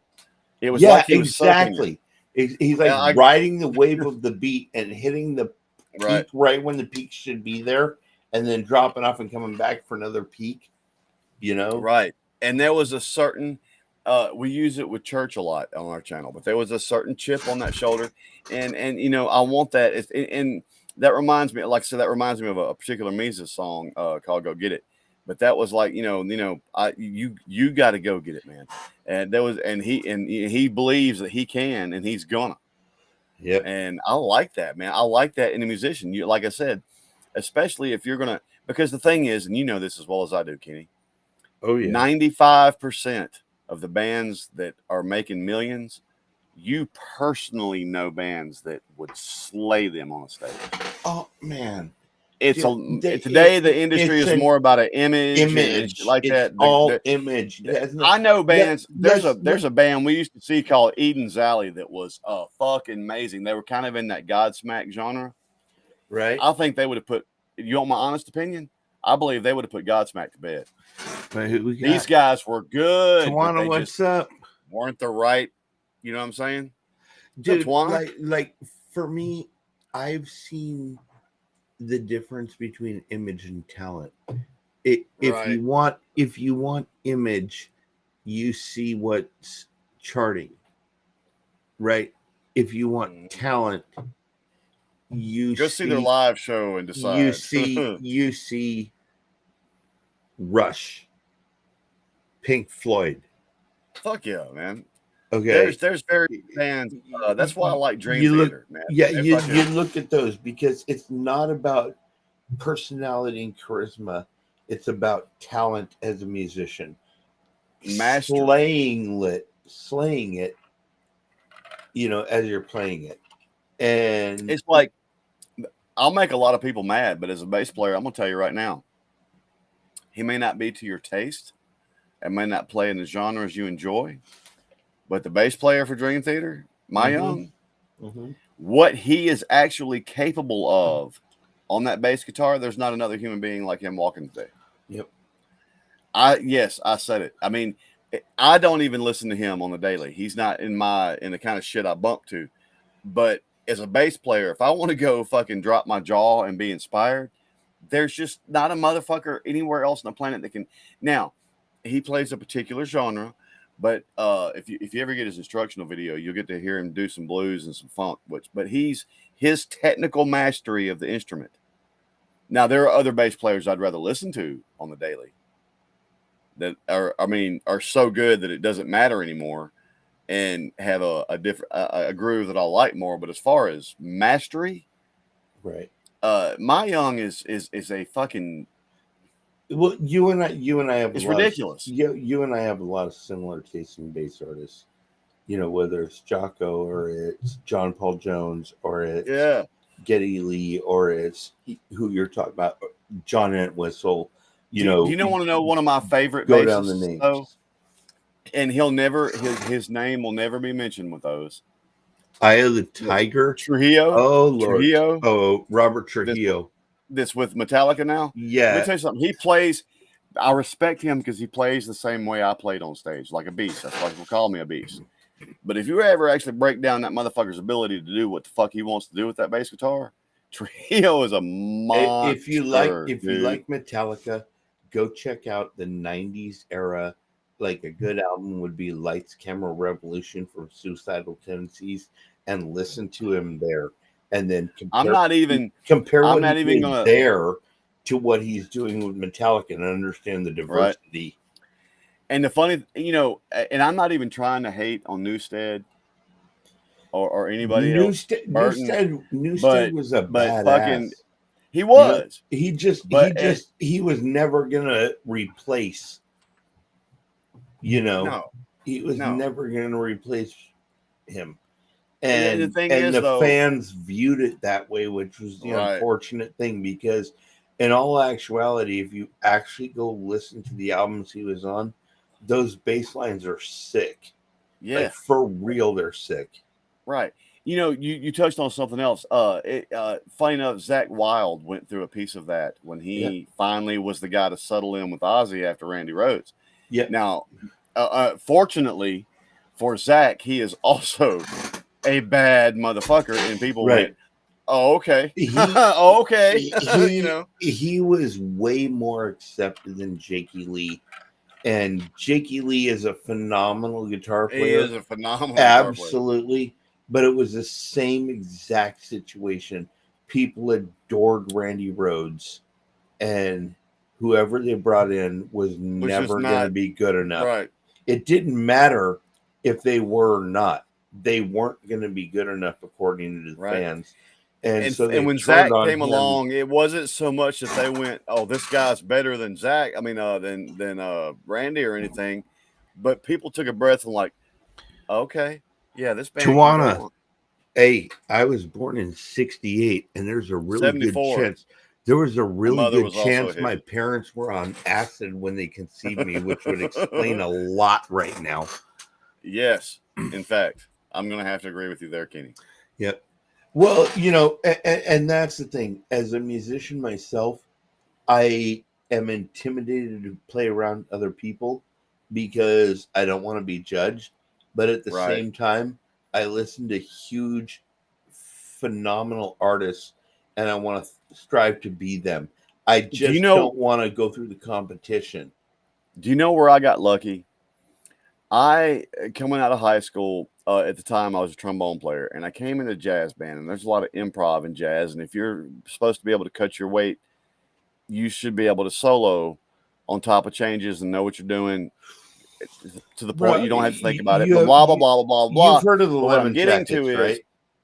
Yeah.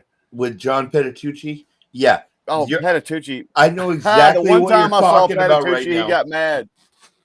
The one time I saw Petitucci got mad because everybody was asking him to play. Yep. I saw him at the Wichita Jazz Festival, and everybody was asking him to play Les Claypool licks. He got mad. He did the first few. And then he's finally like, "Look, does anybody want to hear any of my shit?" Could you imagine how many really great bass players get asked to do Les Claypool? I bet there's, a number of them. Like, that's wild because he came in and literally changed what the bass could sound like. John Entwistle came in and changed how you could play the bass. Right. And he changed how it could sound. And it was just amazing watching them in concert. The best concert I've ever seen, Rush at the Great Western Forum, opening act Primus. It was phenomenal. Oh my God. What a Yep. Rush and Primus. Oh my God. Oh, it was phenomenal, man. Les is I will call Les elite. He's not the technically best bass player on the planet. I've already said who that was. But you're right. He came along and showed people you can do there's a lot of shit you can do with a bass. And he changed the way a lot of bass players think, mine included.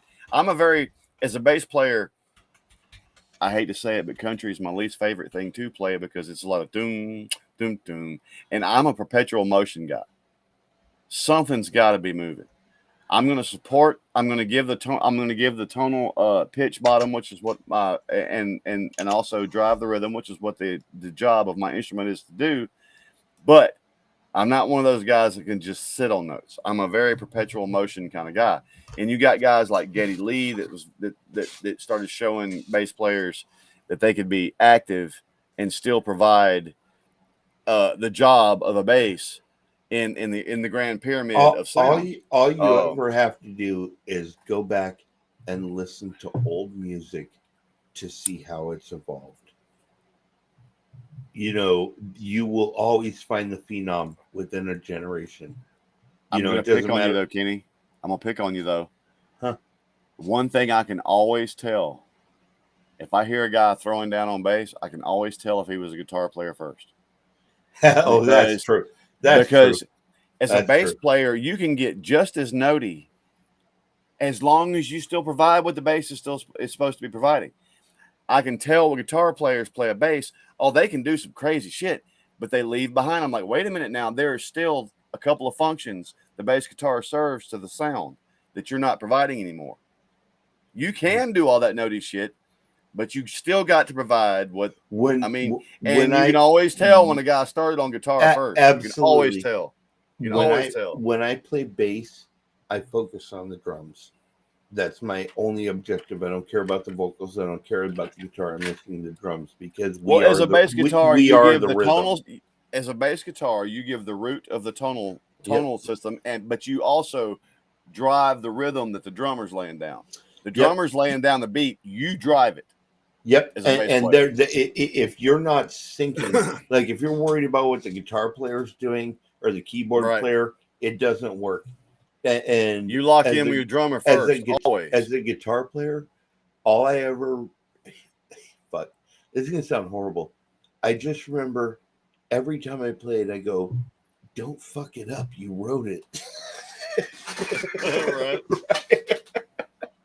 Like, try not to fuck it up. You've actually practiced this a million times, right? Like you actually wrote the thing, right? How hard can it be? You know, but inevitably you'll be like flaming up the neck, and all of a sudden you get that one half off, and it's like, oh God. My pinky landed in the wrong spot. I will say this. In my prime, I'm not going to say I was elite. I'm not going to say any of that bullshit. I will say this. In my prime, I would not have been afraid to walk on stage with any bass player and let's throw down.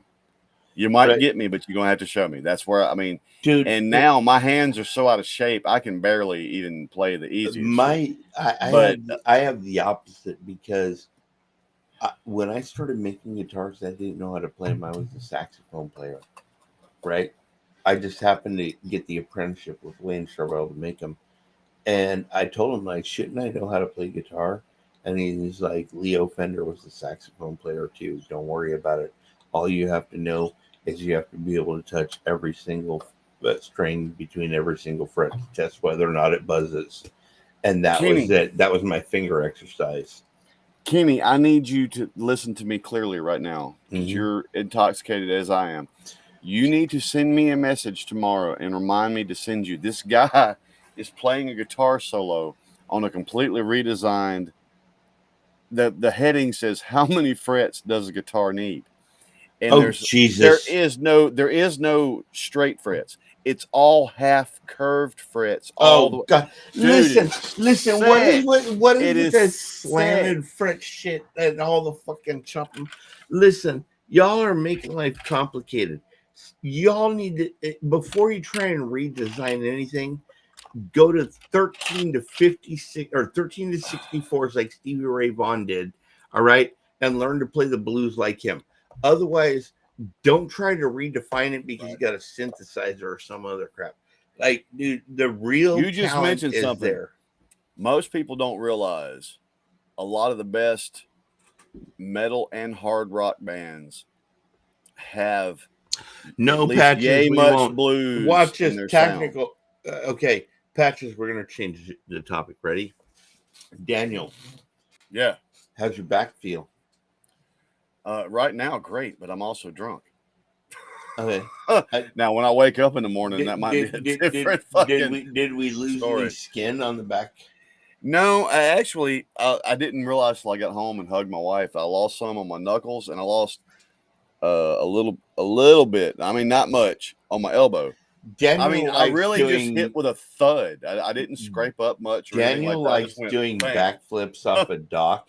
I asked my wife to make sure I didn't fall off the ladder when I installed my friend's security system today.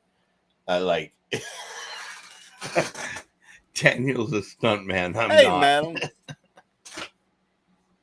What up, madam? No, we're not doing music theory now. We're talking about how you've been gone. So where you been, How are madam? you feeling, madam? How are you feeling? I know Yep. she's been feeling bad. How That's are you the doing, good madam? question.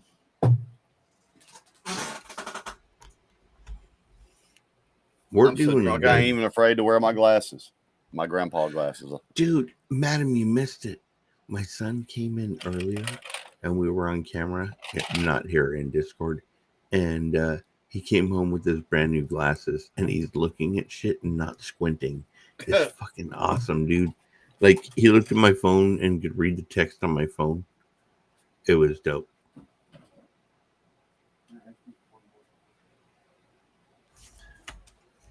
Watch it.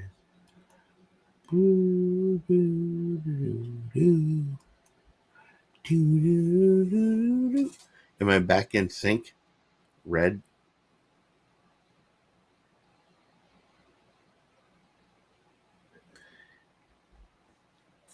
If I'm not, I'm blaming it on the explosion that happened right there on Sunday.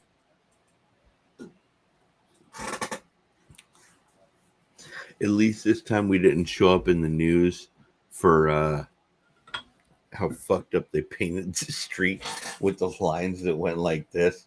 And people were like, what the fuck? I'm going to get a DUI if I drive through that shit. Oh, Lord. And we now have the first turbo roundabout in California.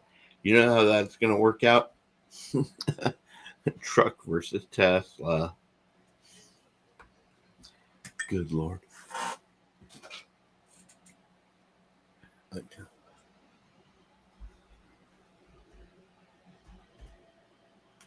Oh, Tawana.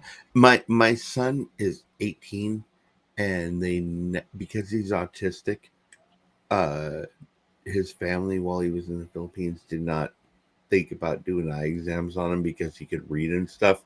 But what they didn't realize is he was reading while squinting. And I worked in optics for a while, so I ended up taking him to get his eye exam, and it turned out he was pretty nearsighted with a bad astigmatism. And so now he gets his first glasses, and he comes home, and he's sitting there, and he's reading the signs, he's reading everything on the wall, he's reading my phone, like he could see good. It was dope. Dude, I hate to bail like that. I was actually just going to hand my beautiful wife my cup and see if she'd fix me a drink, but the banana pudding cake was done, and I had to taste it. And I'm here to tell you that is some next level. I would fuck that. Where is And then my slice? It is fucking good. Jesus Christ. Okay, listen. Come on over, dude. That shit is fucking Have fire. you heard about shrink wrap baggies? Like, you know. Oh my God. That shit is so fucking good. Dude, I'm hungry as hell. And what's funny is I didn't even cut it. I just like took a fork and got a little bit of the corner out just to taste it. Oh, dude, now she's in there. I bet she's still in there eating it. I promise she didn't stop with one bite. Oh my God, that shit is fucking good, dude. When I get off here, I ain't gonna lie, I'm gonna throw down some fucking banana pudding cake. Oh, Nate, that shit is fucking better than fucking. I mean, why fuck it? Eat that shit, man. God damn it. For guys, most of the time, you have a better chance of getting her off by eating it than fucking it anyway. So, right. Badums. Dude, listen. That shit's good. All I'm saying is I'm about to start going over to Discord messing people up. Listen, at the end of the day, I'm gonna tell anybody who's under. Okay, let me think. Do I go with my oldest kids, like under 31, or do I go with my second kid, like under 19? Or there wouldn't be anybody my son's age, 18 or under, right? Like I don't think so because we age restricted this. But for all of you, all right, do me a favor. Try not to believe all the shit they tell you. Dude, if there was any lesson I could give to any of my kids, it's don't believe the shit they tell you, right? Like, believe what's real. I know this. If I drink 7 shots of Screwball, I'm drunk, right? That's real, right? That's real. That's fucking I real. know that if I smoke out of that stupid Oh, it's blow true. bong, It's damn true. I know if I smoke out of that blow bong 3 times, I'm high out of my mind, right? Okay. I also know that Hey, Shauna. half of what we see on TV is BS just to distract us.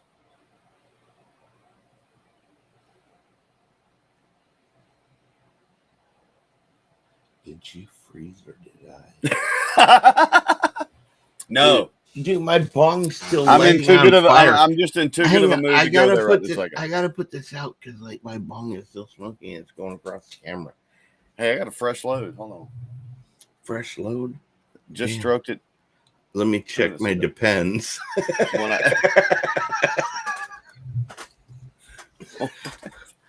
Dude, I'm 55 and they got to replace my knee.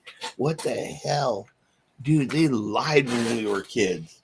Oh, life begins at 40. Fuck you. That's when arthritis began. right. Oh, it began earlier than that for me. The funny thing about my fall today, like I said, I feel great now. It's if you've ever had those moments though, you know the next morning is when that shit. You know, I was lucky in the fact that I had already taken something for pain, and now I'm drunk. But no, tomorrow morning I'm gonna hate everyone. Hey, Sean. Fuck all y'all.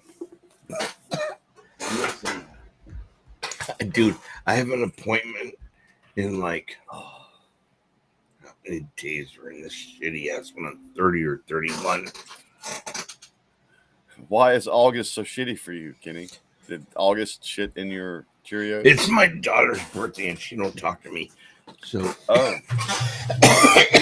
pardon me. We'll say like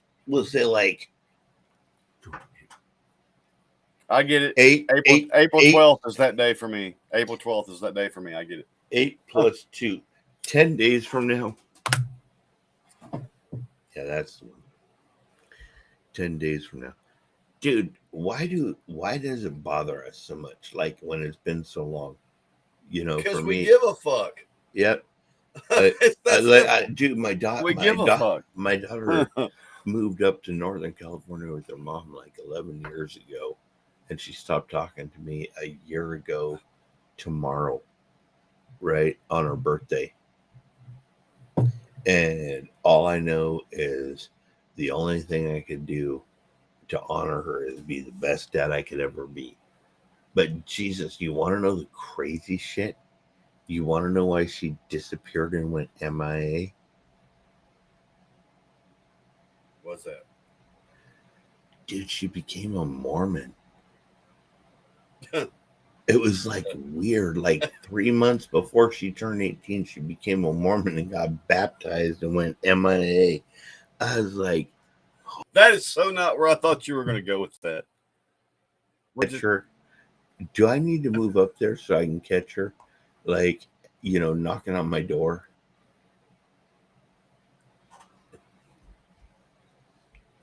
Maybe. I wish there was a handbook to life, right? So you could figure out all ahead of time all the shit you have to face. They don't teach you none of this crap in school. They teach you math and English and I don't know about. They used to teach about the history. Now they altered it, but whatever. right? They don't teach you about real life crap like that. No, Like, and that's something I actually have tried to tell my daughters since they were very young. There's probably a certain do not like, but I have been on them let's from see. day one. Look, enjoy He's running by. being a kid, but there's going to be some struggle ahead. You might as well go ahead and get that Right. in your mind and understand that once you're out from under our care and you're trying to do it for yourself, life is struggle. It is not rainbows. It is not, any of that. Unfortunately.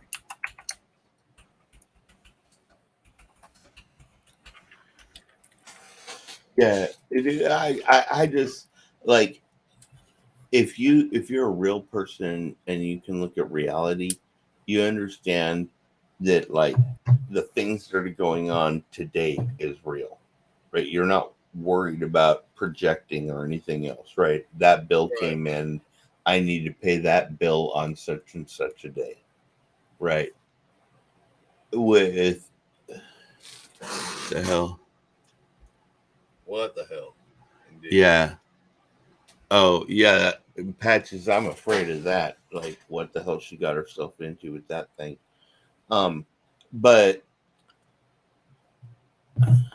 then derail, take over. Crash that train.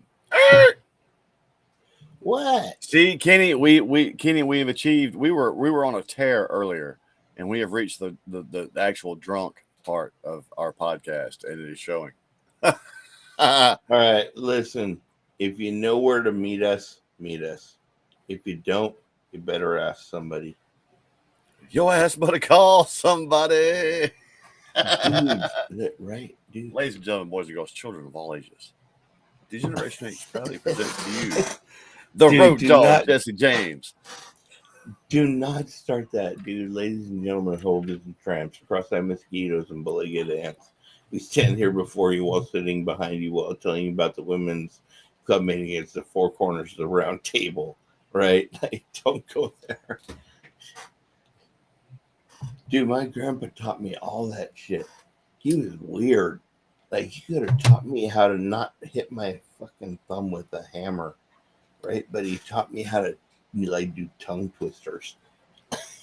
You know what my grandpa taught me?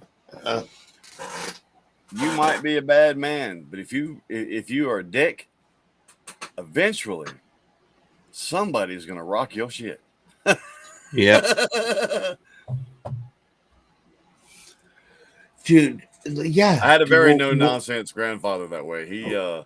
My mother actually, when she was younger, dated this, I can't say, semi-famous martial arts / even in professional wrestling guy. Oh, And Red. that dude Wait, showed up. Red's That saying dude we might showed up. need to pull the plug. Okay. Red, why? Because I just interrupted him in mid-sentence, and I feel like he's going to hit me now. So you better justify this. Kenny, you live in California, brother. I'm in South Mississippi. I couldn't hit you if I wanted to. Can I just get a request that y'all like click your heels 3 times and say, "Kenny, come home," and I just like show up in another state because this place is crap, dude. Like it for real. The only thing they give us is weed plants Ooh, and alcohol Shauna. at the grocery stores. that sounds good. We had purpose earlier, madam. Wait, did were you doing pickle good. them? How'd Yeah, you that do them? sounds good. Did you do them with carrots and Shauna stuff? can Shauna? pickle. I can testify. Shauna can pickle. That I'm those I'm pickle just vegetables wondering she if brought they're. us I'm was just fucking wondering fire. if when they're done, they're like the taqueria ones. You know, pickle with the carrots. Those pickle vegetables she brought us in Pensacola were fire, dude. Y'all are making me Shauna hungry. can I pickle. didn't eat dinner. But my wife said we'll eat after the podcast, and I was like, okay. So I ate a thing of string cheese and 4 slices of salami, and y'all are talking about all this shit. Oh God! For those of Madam y'all Red that are says. joining us Madam late Red and don't says we're know, babbling like idiots. she's not wrong. For those of y'all that weren't here early, my wife made a banana pudding cake, and I made the mistake of going in there and trying it a while ago. I am fixing to go. It's going to be better than sex, man. I'm fixing to go do some raunchy shit, some cake. Is what's fixing Dude, to don't F the cake, dude. That's not the objective. I'll just smear it all over my wife and then eat it. Yeah. She'll hit me when she hears that I said that. Oh, Jesus. My wife's going to hit me anyway. But no, she might not because she had good news. So we'll see. I might be safe tonight. Y'all can find out if you join the Discord after we get out of here. I might be safe. We're hoping I'm safe. Please don't hit me. I'm actually a nice guy. Dude, I'm in the fetal position. Dude, I'm going to be in a wheelchair next month, bro. This knee shit. Dude, what the hell is that? I'm 55. I didn't even have a good reason for it. It's not like I played football and got blown out by like some big ass linebacker or nothing. It's just like you're old enough that you have like this advanced shit that fucked up your knee for no reason. Like, see, for me, it's a combination. I did play ball when I was younger, and I had a guy take out my knees intentionally. I was trying to roll a double play.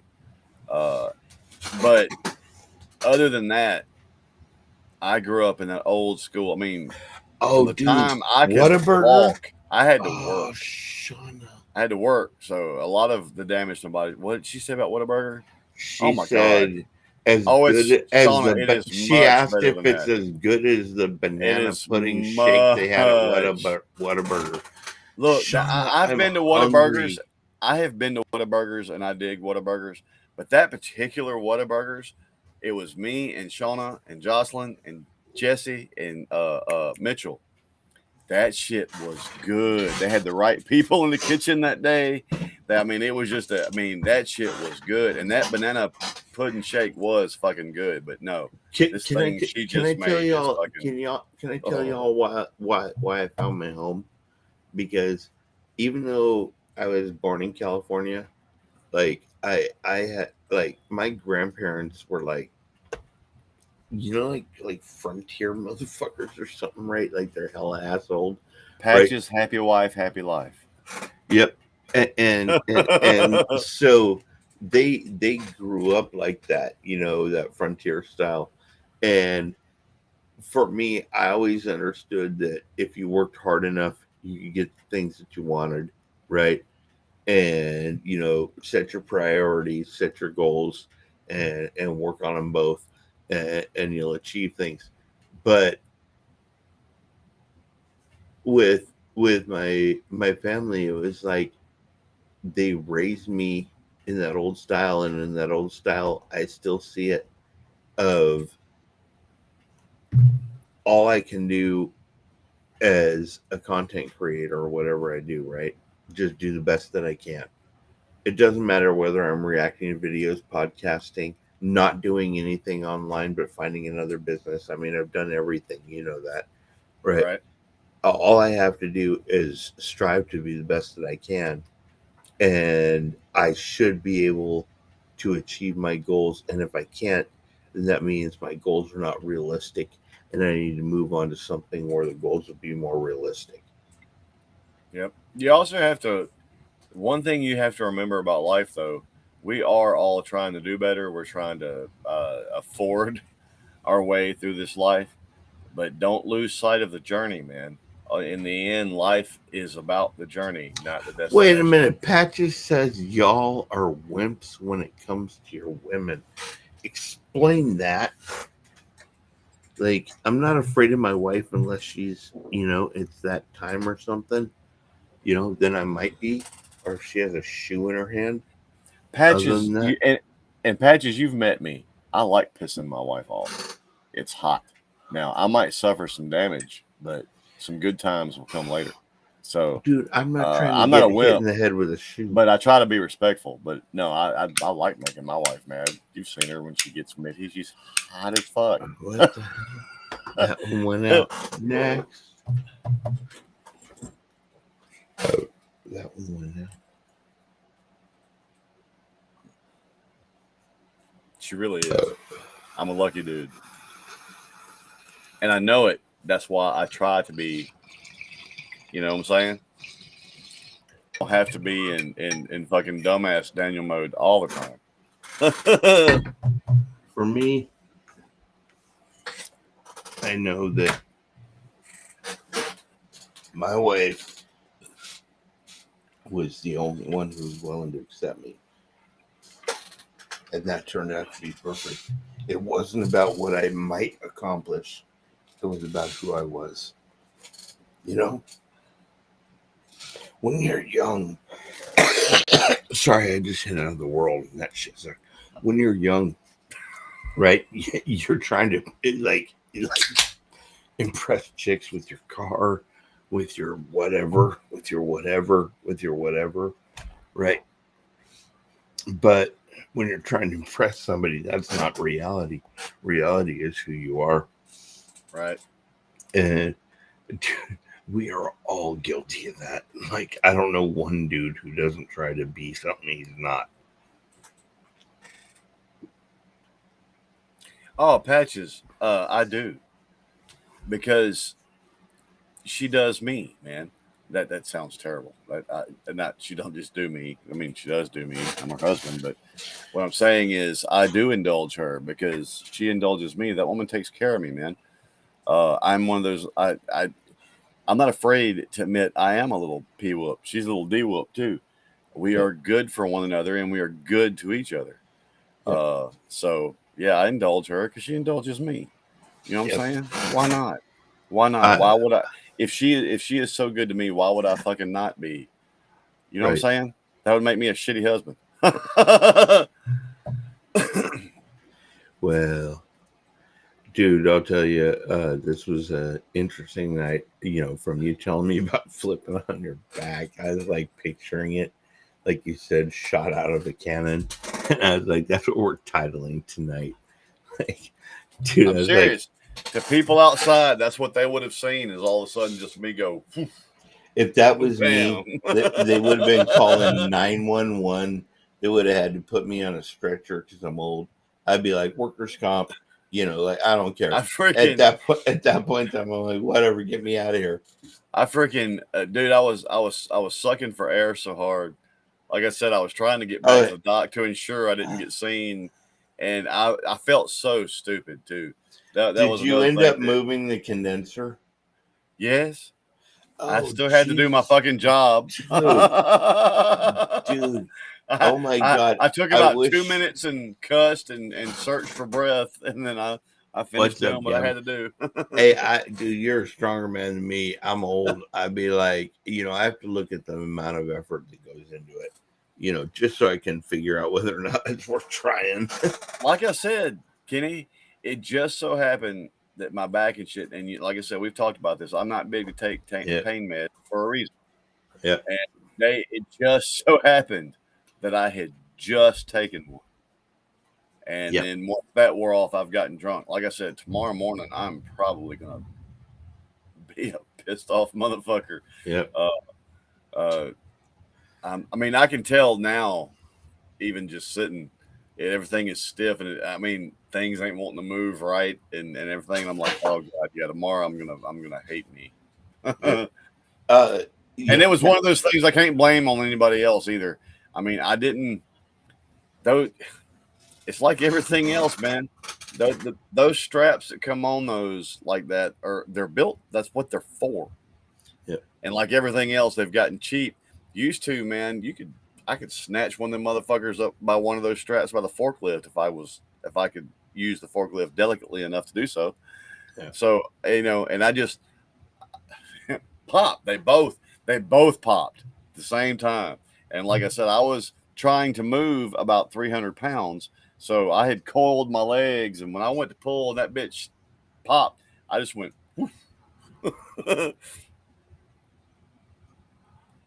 yeah. I know I'm going to feel it tomorrow.